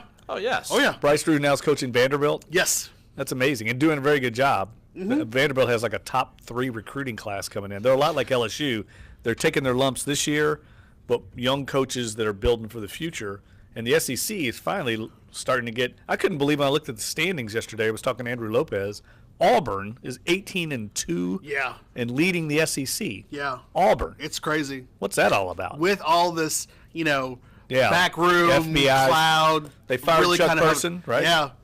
So that's amazing to me that Auburn of all. Who's their coach? It's Bruce Pearl. I was about to say, is it still Bruce Pearl? Bruce Pearl has survived. Bruce Pearl. I'm stunned that there's controversy around Bruce Pearl. Also, Fair State. I'm so floored by it. But yeah, it's look, and we're hopping around topics, but look, LSU, as far as beating Texas A&M again, and it seemed like A&M was back on a roll, and LSU was able to beat them. I don't know, man. A&M, they're at the bottom of the SEC. They were 11th in the country at one time. I feel like they weren't. Florida. Haven't Florida's they lost? Out. Kentucky's fallen out. Hasn't A&M lost a bunch of players? Am I wrong on that? Off and on, but they're back. On. Their best player is a Louisiana kid. I'm trying to think of his name. He's a big NBA prospect from the state of Louisiana, and I can see why. He's a tremendous athlete. I think his name's Williams. I may be wrong. Well, the win certainly helped LSU. Look, they, according to real-time RPI, they jumped 11 spots up to 88. And you know who has the best RPI of Louisiana teams and seemingly Robert Williams soaring? Thank you. It is Louisiana Lafayette. Their RPI is 55. They're 16-3, 7-0 in the Sun Belt. So ULL is legit. I would not have thought that. No, they are. They're the best team in the state right now. Yeah. They've been bolstered by a bunch of Division I transfers. They got a kid from BYU, I think, is their leading scorer. A kid from South Carolina, maybe from Missouri, and they play defense. Bob Marlin can coach. He's always been able to coach, and in this day and age. And last night at the Tulane game, I was talking to Troy Dannon, the Tulane AD, and he said there's some legislation right now that's being proposed within the NCAA that's going to allow players to transfer. They don't have to sit out a year. And that, in my opinion, I was telling Dan in this, I think it'll be the wild, wild west in college basketball. It'll be a total game changer, and people are going to be recruiting off other rosters. It's going to be a madhouse. a player, a good example, like a player like Melvin Frazier that comes to Tulane, gets developed by the staff. He could go, say, to Kentucky. And Why play. do you got to throw Kentucky? Well, under whoever. The bus? I mean, it could be whoever. Kentucky, Just he of could course, get the Jeff. bright lights, big city.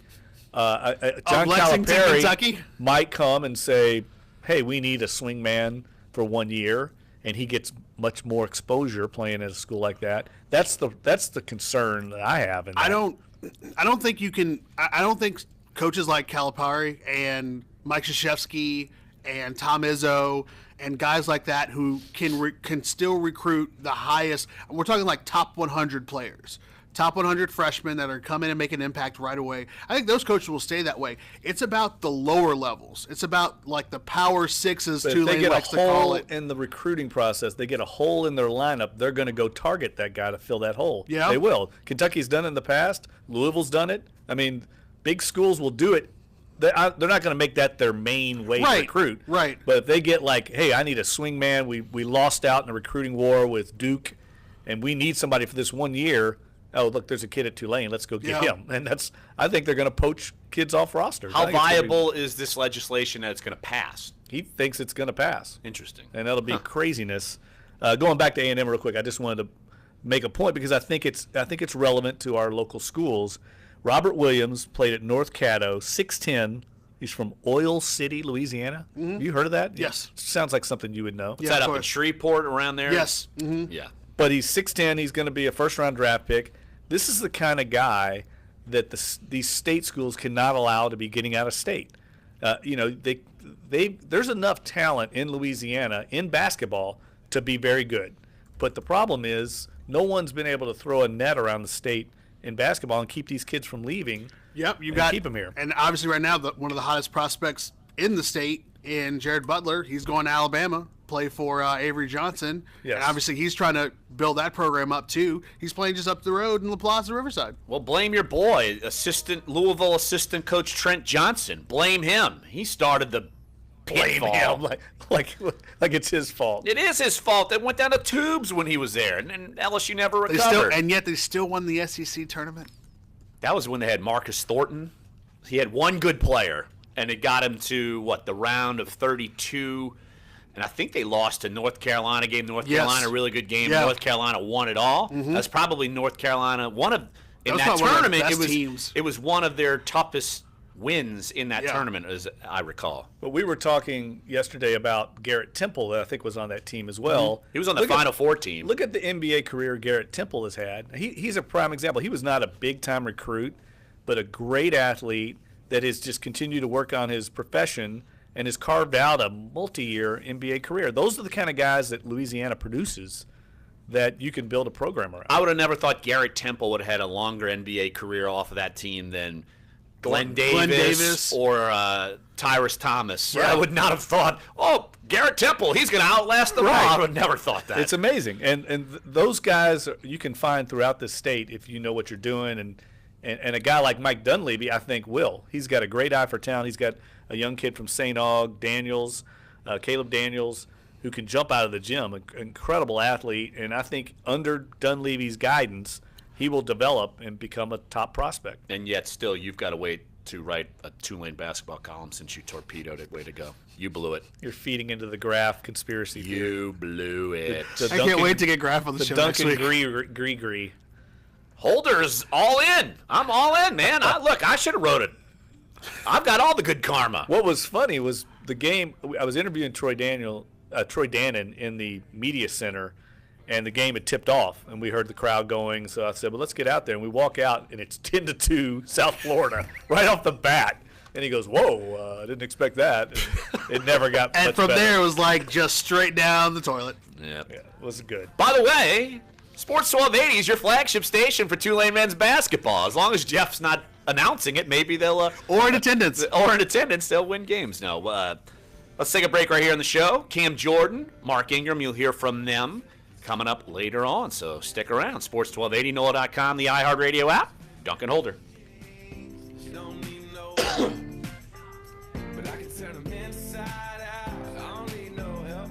So when I was there yesterday with the Pels, Dell pointed Your out shot at to $1,000 now. Text the keyword WIN Dad's to 200-200. You'll get a text And he was confirming gonna be entry right back plus there. iHeartRadio info. Freshman. Standard He's data and already message getting, rates like, apply. triple doubles. That's Dude, WIN Newman to is one of the best teams in 200-200.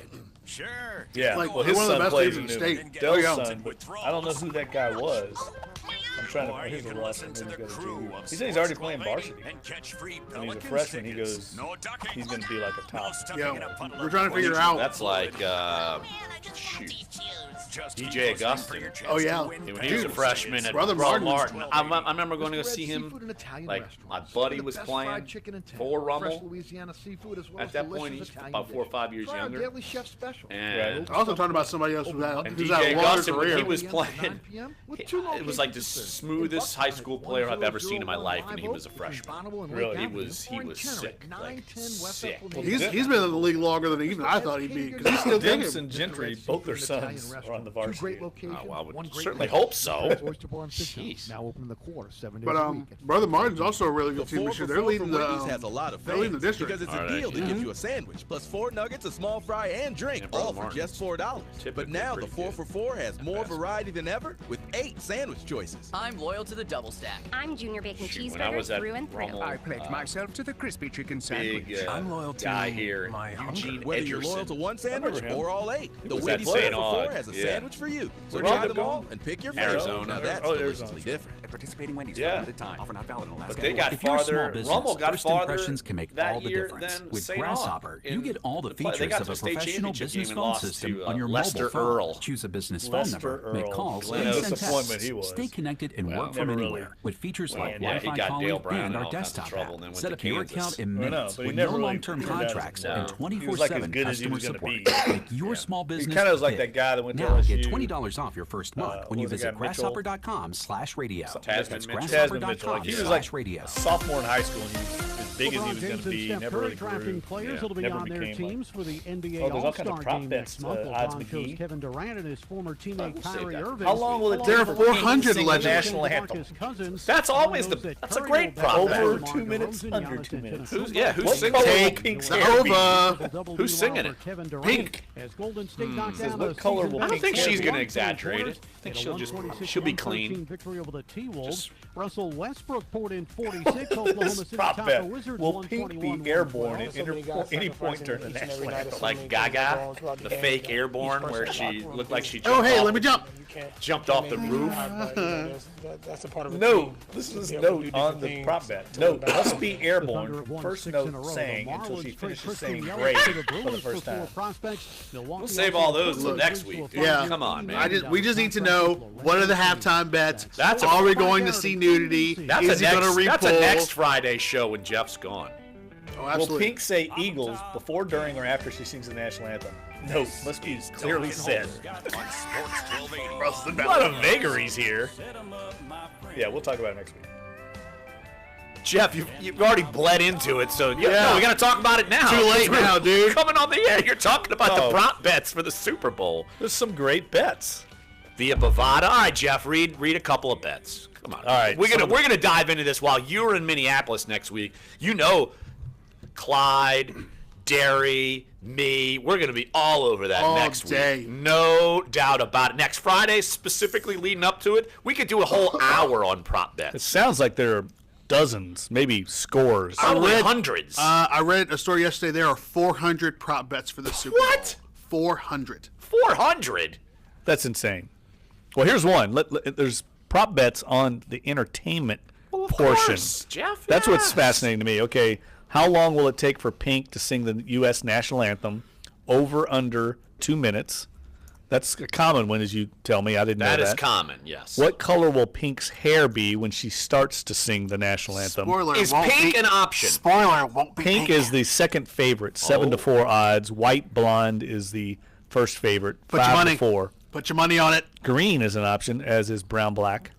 And there's also a note. There's an addendum to that bet. Predominant color. It has to be the predominant colors. In other words, multicolored Yeah. pink. Who's the judge? I guess Bovada. Can't be looking like odds makers. Rogue from X-Men. My favorite, though, is will Pink be airborne at any point during her singing of the national anthem? And there's an addendum to that bet. must be airborne from first note saying until she finishes saying brave for the first time. I don't think that. I don't even understand How is she? Wait. So, okay, they're talking about her possibly being airborne during the national anthem? Yes. No, she will not be airborne. No, this. Can you imagine? No. That's a 1 to 4 odds bet. Is that worse than taking a knee?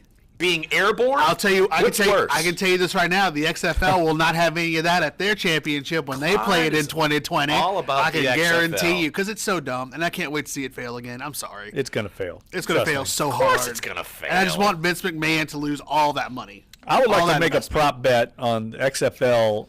Will Junior Gillette be an XFL player? I think Absolutely he will. not. Because he has a criminal record. Criminal He can't be in it. Can't be in it. Can't be in it. Can't have a criminal I record. didn't see the bylaws of the XFL. That is part of the That's bylaws. part of it. No, Okay. you will have no personal stances to be able to make any kind of statement on if you are a player, and you can't be a criminal. I did feel really good about ignoring calling in and asking Vince McMahon a question because I got an email about it while I was at the Pro Bowl.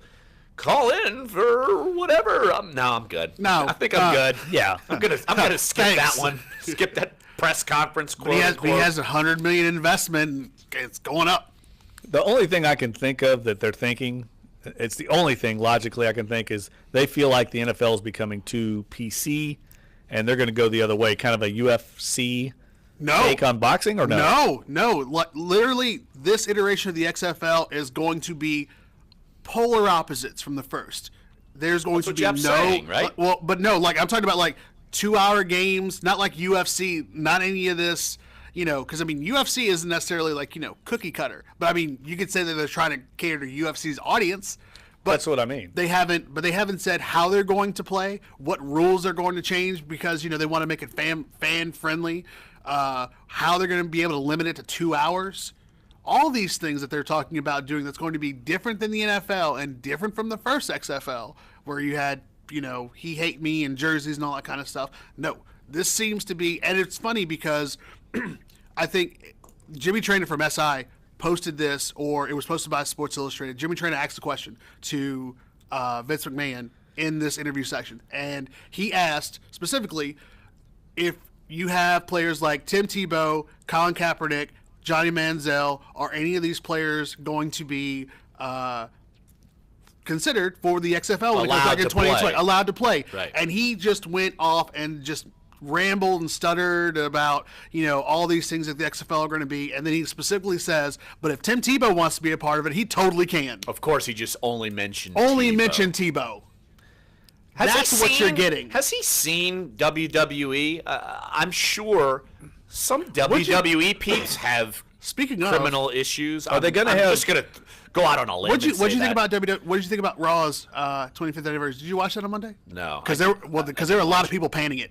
Because they did I'm it at checking 2 out different. in this conversation. No, I'm not. That was a quick one. Because literally, we're just talking about because there was a talk about what WWE has done and how it's starting to alienate some of its hardcore viewers as opposed to its. Jeff is feeling alienated by WWE. Alienated by the talk of good. wrestling. Literally, business model. That's all I'm saying. Because they held it in 2 different locations. It was Raw's 25th anniversary. They held it in the original place. Hear me out.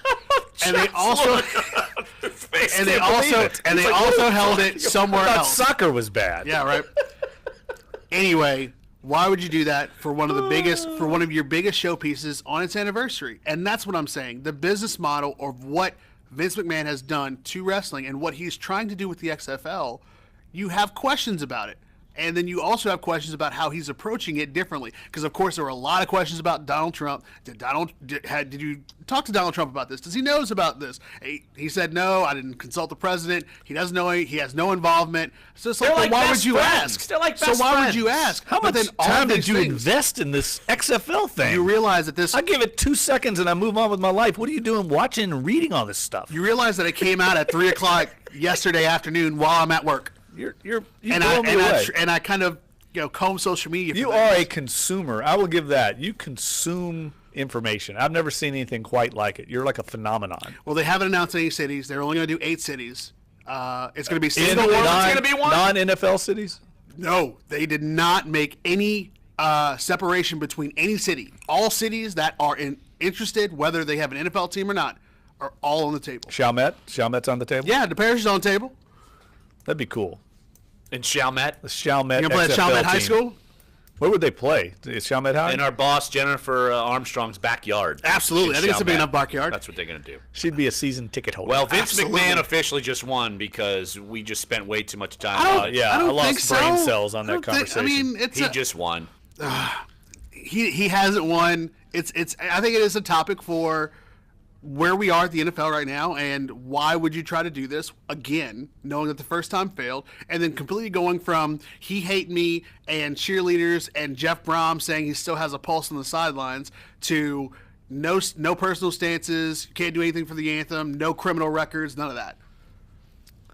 Catering to a certain group of fans. Vince McMahon just won. Moving on. He just won. I'm sure can't there's stand like y'all. Y'all crazy. two listeners still out there in the Duncan Holder audience after this. There's probably more than that. Call it if you think I'm crazy. Call it Clyde Verdane 504-260-1280. Now Clyde's giving out the phone number to call and talk to him. About wrestling. About Talk to XFL. us. Talk to about us. XFL. How about when we come back, let's hear me speak with Cam Jordan. How about that? Let's do that. Yeah, real sports. And also, Not Mark Ingram had a chance to fake catch sports. up with him. We will hear some of that and the final two segments. So come on back, Clyde. Fake sports. You good? Fake news. Fake sports. That's Clyde's Duncan Holder. MO. Fake Sports fake 1280. co-host over there. Or Now whatever he he's is. like, NOLA.com, Tom Spicky, iHeartRadio app. now he's taking the show to break. Who is this guy? Dave, We're Duncan Holder. help me out. Created a monster.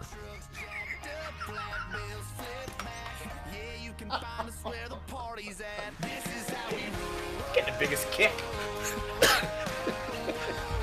I'm just taking the show. And then you like play this Florida song. Georgia Line, dang I it. like that song, baby.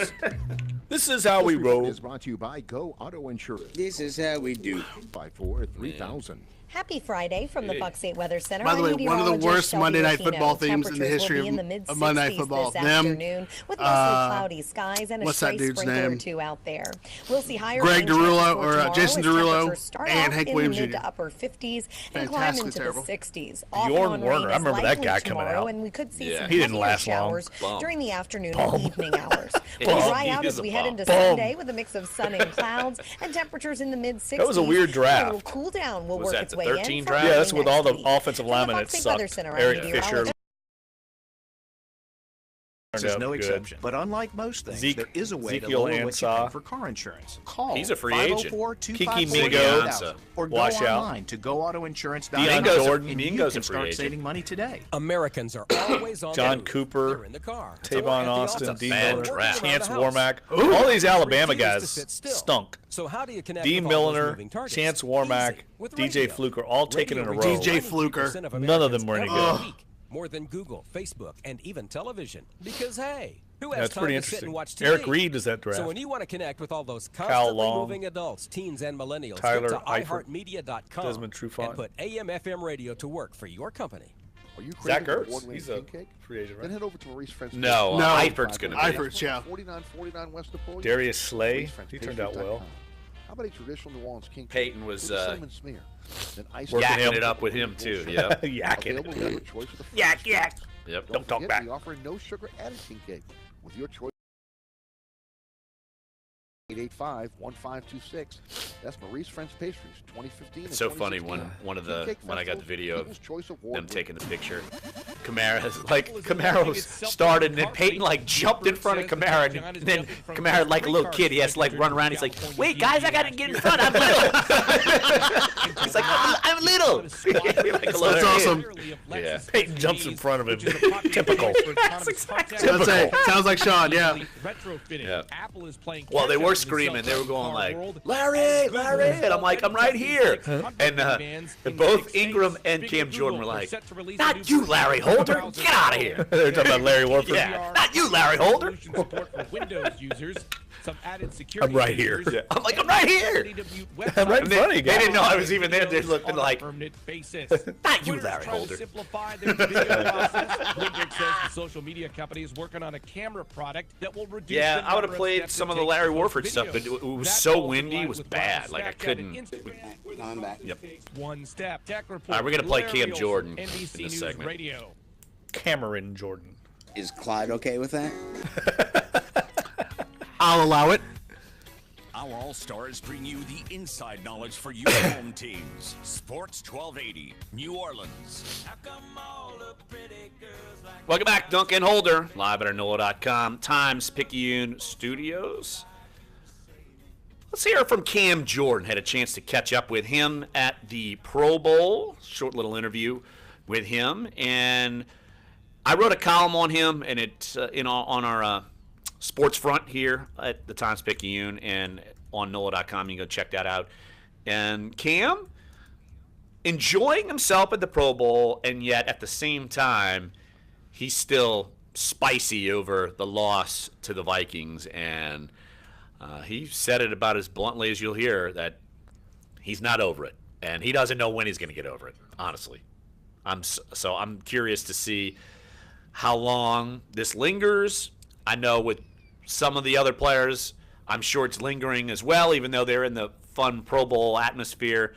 And I'm sure it doesn't help the fact that, like, Xavier Rhodes and Adam Thielen, and you got Vikings players in their face kind of almost reminding them of what happened in that game. But they're surviving, even though it doesn't. You figure it's going to take a while for them to get over this loss. That's going to linger, yeah. That's a great Cranberry song, by the way, Lingers. Absolutely. R.I.P. There you go. Let's hear from me and Cam Jordan from the Pro Bowl. Just being in this element. I mean, you seem like you're enjoying yourself, and just being here with so many teammates, so many coaches. I mean, you're able to tackle Ryan Nielsen. I mean, right? Yeah, I saw that. At least that's going down. That's going down in my memory. I don't know if I saw it. I documented film. You know, I need film. I don't think I was recording there, but yeah, you're able to actually abuse your coach. I mean, yeah, in this element. You know, we were teaching him how to run slants, and we had a safety coming down, so we were just giving him an in-game perspective. Yeah. But yeah, I mean, when you talk about the Pro Bowl and how fun it is, not only for the family but for the players and the fans. I mean, that's what it's all about. At this point, I can't but not enjoy being here. I mean, after having a season like we did, we had such high expectations, but we got to the point where, this is it for us. Are you to a point where you could cope with what happened? No. I won't be able to cope until next season, most likely. Yeah. But we talk about, just the tremendous talent we have on the team. I know that we'll be even more motivated for next year. So, as far as being around such an array of talent, I mean, how much do you guys pick each other's brain, or do you keep your secrets to yourself, saying, I don't want to give those things away? No, I mean, especially when we talk about defensive line or whatever, I told Chandler I was still going to steal his long arm from him, He has long arms. Yeah, that's what I'm saying. I just don't know. I don't know how. He probably has an inch and a half. You'd have to have surgery, right? Prosthetics. I've got long arms. He just has longer arms. Right. It's just impressive. Right. But yeah, when you talk about the guys on defense, it's all open game. I'm trying to learn everything. As far as just where you stand, kind of at the hierarchy of NFL defensive ends. I mean, it seems like this year you've been able to make your name, and you're not one of like a guy who just got here. Like, you're someone who, people see you as like a defensive player of the year candidate. I mean, how do you feel like being that you could walk out here and say, all right, I'm kind of one of the bigger fish in the sea? Right. Because this isn't your first time. I mean, but anytime you hit a Pro Bowl, I mean, you're going to be one of the bigger fish in the sea. I mean, you talk about just what it takes to get voted here, what it takes to, represent your team when you get here. You don't just come from nowhere and end up at the Pro Bowl. Yeah. So, I mean, I was telling Mike, I was like, yo, you be the spark plug that we need come game time. They say, if they say if somebody needs to take it off, I'm like, hey, if you only know one speed, don't relax for us. Yeah. You go, and we'll match intensity for sure. How do you match intensity when it comes to the game? This thing. I don't know. I'm sort of excited about it. Like I said, Mike is chomping at the bits. It's his first Pro Bowl, so he looks like he's reared and ready. So I'm excited too. Well, I asked Drew. I was like, if there's one guy I feel like is not going to take it easy, is Mike Thomas. Is that the guy who you're zeroing in? It's like he wants the MVP or he's going to be pissed. I mean, most likely. I mean, that's how he takes any game. So yeah. I mean, he's got the talent set to do so. Yeah. Cool. Cool. Cool. Me and Cam Jordan. Cool. That's the atmosphere. Cool. Yeah, no, it sounds like they're having a great time. I mean, you can hear the crowd in the background stuff. It sounds like a festive atmosphere. Yeah, and so the story behind the beginning part of the interview was where I'm talking about how they tackled defensive line coach Ryan Nielsen. They literally, I think they did this on purpose. So they were doing pass routes as far as their individual drills just to have fun or whatever. And so they made Nielsen run a route. And so they threw a pass, and they tackled him. Tackled him to the ground. They're in shirts and shorts, so they tackled him to the ground. And I think that's a Cam Jordan sabotage. That, look, you can run things the way you want in New Orleans. We're going to run it here, and we're going to abuse you. But let's look. In all seriousness, no. Ryan Nielsen was a great addition to the staff. Absolutely, yes. I mean, he was a guy we didn't know much about when they brought him in from NC State. Yes. I don't know what connection he had, if any, to Sean Payton and the rest of the coaching staff. And I think we all agree. Look, Bill Johnson's a good defensive line coach, but he had just I think they just needed a new voice in the room, a new way of looking and approaching things, and it's worked out well because that young defensive line has really produced. And the guy that the Saints are really high on that I don't think people know quite, maybe are unaware of how high they're high, but David Onyemata is a guy that the Saints think very highly of. And they believe with Rankins, Onyemata, and Cam Jordan, they're set across that defensive line, but that other end spot is a top priority this offseason. You and I have talked about that. I think it's their top priority. I mean, we don't know what Alex Okafor is going to have back. We don't even know if he'll be back. They've got to get somebody opposite Cam Jordan. And when you're at the Pro Bowl and you're seeing the elite defensive ends, and you got to just, at least for the Saints' sake, you at least better appreciate the fact that you've got one. Cam Jordan, those guys don't fall off trees, you know. You got to, when you get someone like that, it's rare they escape. And just look at Melvin Ingram last year.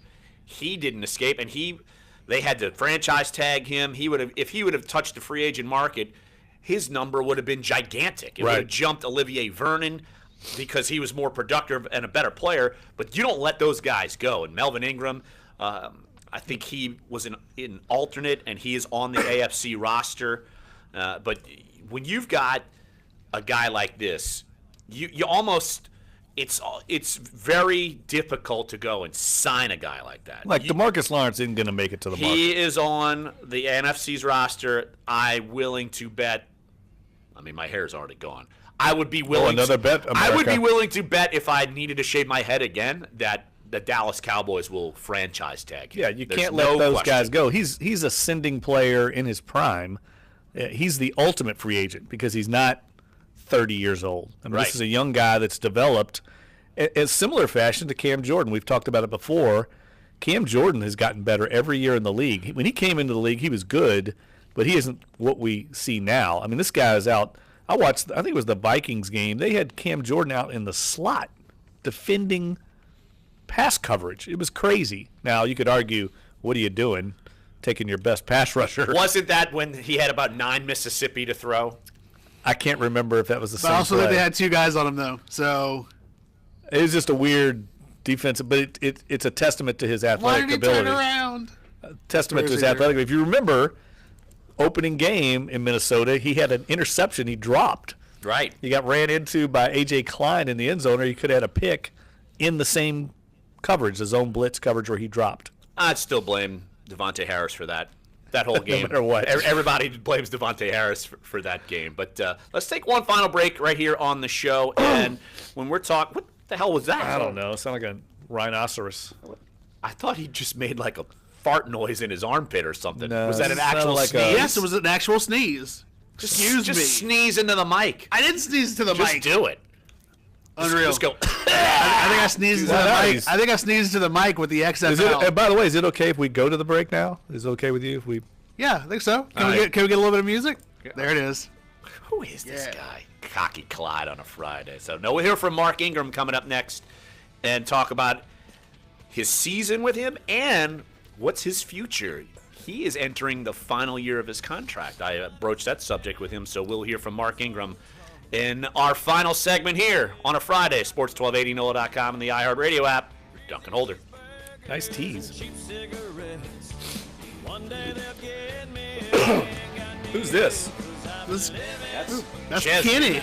Kenny. That's Kenny. bikini. Josh Innes is moving to mornings. I am. We've ordered some extra strong coffee and took away his Bailey's Irish Cream. Josh Innes, morning 6 to 10. That's a good point on Sports 1280. New Orleans. If you need a payday loan fast, try lendup.com. Apply online in minutes on your phone, going to meet and you up could with, have cash in your I account know, fast. I can't go. Lendup.com is He the invited better me and I payday can't loan. go. I With gotta no get my hidden hair cut. fees, and good credit is If I'd have not known, I would required. get more Visit advance notice. lendup.com. That you got to get a haircut? Yeah, I'm like Direct lender booked in to get Ohio my and hair cut. Texas. Oh my God! What? You got some stylist? Aiden Gill. I got a The stylist. better way to borrow. Humanity. Some straight talk. Humanity. Plan. What little hair I have Keep left running out of to high-speed get cut. data. I can give you some. Never run out. Yeah, Yeah, you got enough. Put that over on Clyde's desk. Don't put that on my desk. Put that hair. I'm telling you right now. Don't put. You ain't gonna want to see what happens. Hair today, gone tomorrow. America's largest, most dependable 4G LTE networks, only from Straight Talk Wireless, only at Walmart. Video typically streams at DVD quality. Please refer always to the latest terms and Todd conditions of T service says at that he was a season ticket holder to the Memphis Maniacs. And Team Snickers. Was that XFL? Which candy are you taking? And the Birmingham Thunderbolts were our Falcons. Oh, I remember Season Birmingham. tickets for your team. Text I always Team thought it was Snickers random, or like Team Birmingham. Skittles to 87654. Skittles and Snickers, official candy sponsors of Super Bowl 52. No purchase necessary. Must be age 13 or older. Void in Alaska, Hawaii, and where prohibited. Ends February 28th, 2018. See official rules at teamsnickers.com or teamskittles.com for details. Message and data rates may apply. Get to JCPenney for the best winter deals around. Come in now to get the things you want and need man. from an unbeatable selection of the brands you love. Beat the cold weather with I 50 to actually had 80% a, off clearance items. 1 minute. And items to refresh your home. Plus, download the Oh, JCPenney. oh, yeah, you had the rollaway and beer? never miss a Yeah. deal. Find what Oh, you wasn't need bad. for the prices you love anytime you want. I think it's Hurry probably in. pretty 50 basic, to huh? 80% off Kinda clearance cool, though, and that soon. they have that. JCPenney. Nola- Selections Nola vary by brew. store while supplies last. Savings off regular freaking and head original prices. something. Intermediate markdown. Yeah, it's got a little Some exclusive redness supplies. to it. It's got a little Turning redness. brown, though. Yeah, got a little fried. Adopt a cop. Hey, This we're not having to Mardi do Gras that season, video the New stuff today, Orleans are we? Police and Justice Foundation is Remember that encouraging thing with parade Carolyn? goers and locals to adopt a I don't wanna cop do it in an today. effort to assist with Friday, needed I wanna get out officers of here. working What? long hours Way. on the parade routes and They wanna across do a the New video. Orleans area. It's kind of Adopt a dated, Cop too. They raises should have done that funds like to this. It's provide not kind meals, of snacks dated. and drinks About for what? the officers About the during the play. 12 days of the The carnival Marcus Williams season. play. Learn No. how to adopt No. a cop. Go to NOLA.com. He's calling the shots Not now. kind I'm of calling dated. shot. Yeah. Look, I got some pretty nice praise in front of these corporate shills from yesterday. Oh, you did? Yeah. Apparently the Shills, pages are doing be careful. Apparently the pages are doing real well. What is? All the sports pages. Really? Saints page, Good for you, man. Yeah, like they said, like they've been doing really well. Specifically, the Saints page has been really, really good. Is that all you? They looked at me like, "Hey, slide." Like, Shh, Tootie. I'm like, I'll take it. He said, be quiet. Dunc and Older now. Eric Asher next at noon on Sports 1280 New Orleans. Dave wouldn't let me down on a Country Fried Friday. My hootie fix. Love it. How could you not like Darius Rucker? That smooth, silky baritone voice. You have a heart of, evil coal like Clyde. I think so. That's what it is. What did Hootie ever do to you? what it is. Charcoal-hearted Clyde. He didn't. Girlfriend, He decided to not want to make more quality music with his band, the Blowfish. Doesn't was like my- Taylor Swift. Taylor Swift wasn't in a band. Doesn't like Luke Bryan. Doesn't like Although Ashley. Although I put out a lot of money to go see Taylor Swift in 6, 7, 8 months. So Well, I didn't ask Mark Ingram about Hootie. good. I should have. segue. You should have. I would have loved. should've. I would have loved to know like his thoughts on it. I should have. Something tells me he's a Hootie guy. Hootie and the Blowfish? Yes, absolutely. Not Darius Rucker. I imagine. Yeah, he thinks. Anyway, that'll be next time I talk with him. I'll bring that up. But no, usually Mark Ingram educates me on like what's cool, and Yeah, because you don't know. because I don't know, and he knows. Like I've admitted to him, I'm not cool, and he's more than willing to accept that I'm not cool. But he still talks to me anyway. So had a chance to catch up with him at the Pro Bowl. Here's a couple of longer sound bites. Let's just start with Mark Ingram and just enjoying the Pro Bowl experience. This experience. I mean, this isn't your first rodeo, so you know what it's like. But to be here with so many familiar faces, Man, it's awesome. My first time it was me and Drew and Jimmy, so that was pretty cool. But just the fact that we got 7 guys here, we have our entire coaching staff, the equipment staff, the training staff. It just feels like home, man. It feels like another day at work, and just to be able to celebrate this moment with those guys who we've had the success with over the year.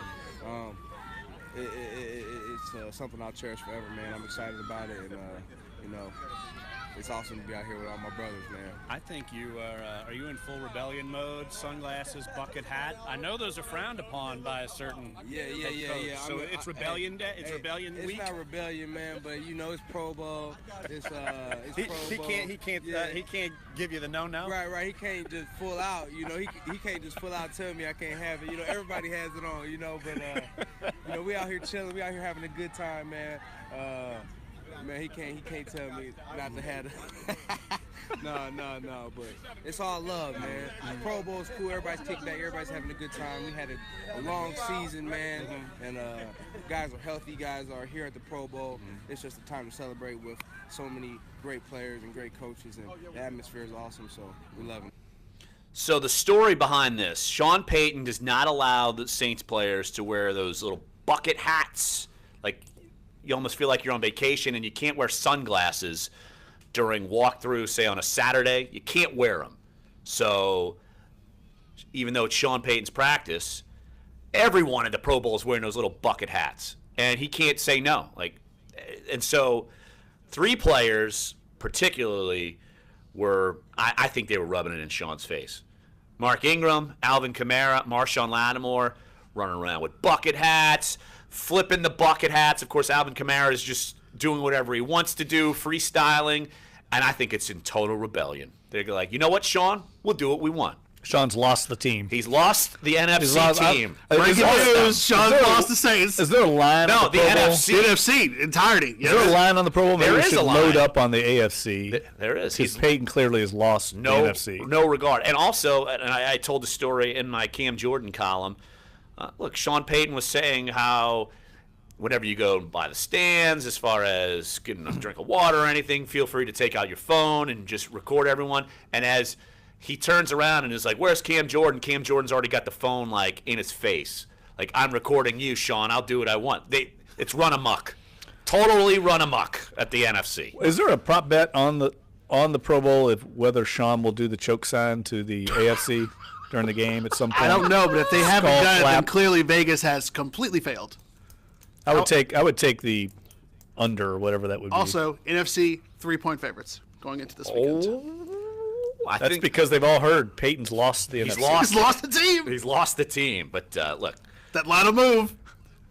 You can even tell how much Mark Ingram knows it rankles Peyton's feathers, and he's laughing about it. The fact that he gets to wear his sunglasses and bucket hat. Loved it. He loved it. I think it's interesting how well it's going over in Orlando. For years, they lured players to come to Hawaii, which obviously it's Hawaii. Right. Everyone wants to go there, but that is a long trip, and it takes an investment of time. Everybody brings their families. It's like a free Hawaiian vacation. But it seems to be like it's working in Orlando now. Seems that way. You've got Disney there. Obviously, you still keep the family atmosphere. Well, I guess if you play for the Los Angeles Rams, it's a long trip. Yeah. But Hawaii was always the home of the Pro Bowl for years and years and years. I remember Bobby Hebert talking about that, how he went out there with Andre Rison. They brought their families and went to dinner. Bobby Hebert's told us stories about Andre Rison and Left Eye Lopez. So that's for an off. That's another day. That's for another day and off. Burn down air. the house. Burn down. Started the tub. She literally burnt down Andre Rison's house. Yes, that was not at the Pro Bowl. Thankfully, that's craziness, though. Yeah, but let's hear one more from Mark Ingram. Of course, look, he's coming off back-to-back excellent seasons, his best 2 in the NFL. I caught up with him for a second just to talk about his career. Seems to be on the ascending path. Oh yeah. No, I feel like I'm only getting better, man, and I feel like I'm going on to my 8th year, but I feel like I haven't had a lot of wear on my tires. You can go to guys with 4 or 5 years that have more carries, more wear on their tires than me. So I'm gonna just continue to keep grinding, continue to keep improving, continue to keep getting better, and I feel like my best football is still ahead of me, man. So confident. love where I'm at, and just got to keep improving, keep getting better, man. Yeah, I mean, I've known you for years, and yeah, you feel like I talk to you and you're more confident, like everything about you. Yeah, Is man. that kind of the way you feel? Yeah, man, just, my life, man. God has blessed me, man, with a beautiful wife, a beautiful family, a great career. And 2 minutes. I'm thankful and grateful for my opportunity to be able to play the game I love, support my family, and been having my best years, back-to-back years. So I'm very encouraged. I'm thankful the Lord has put me here, and I'm going to continue to keep trying to strive to be better. So that's my goal, man. Any thought that you've only got 1 year left in your deal? Yeah, man. I've been a Saint for 7 years, man, and I 1 more year on the deal. We'll see what happens, man. I love the Saints. I love my teammates. I love the city. I can't see myself, being anywhere else, but we'll see. It's a business at the end of the day, so who knows what'll happen, but I hope it all works out. I'm curious to see what happens. I think he's gone. You think so? Yeah, but I think, it'll be amicable.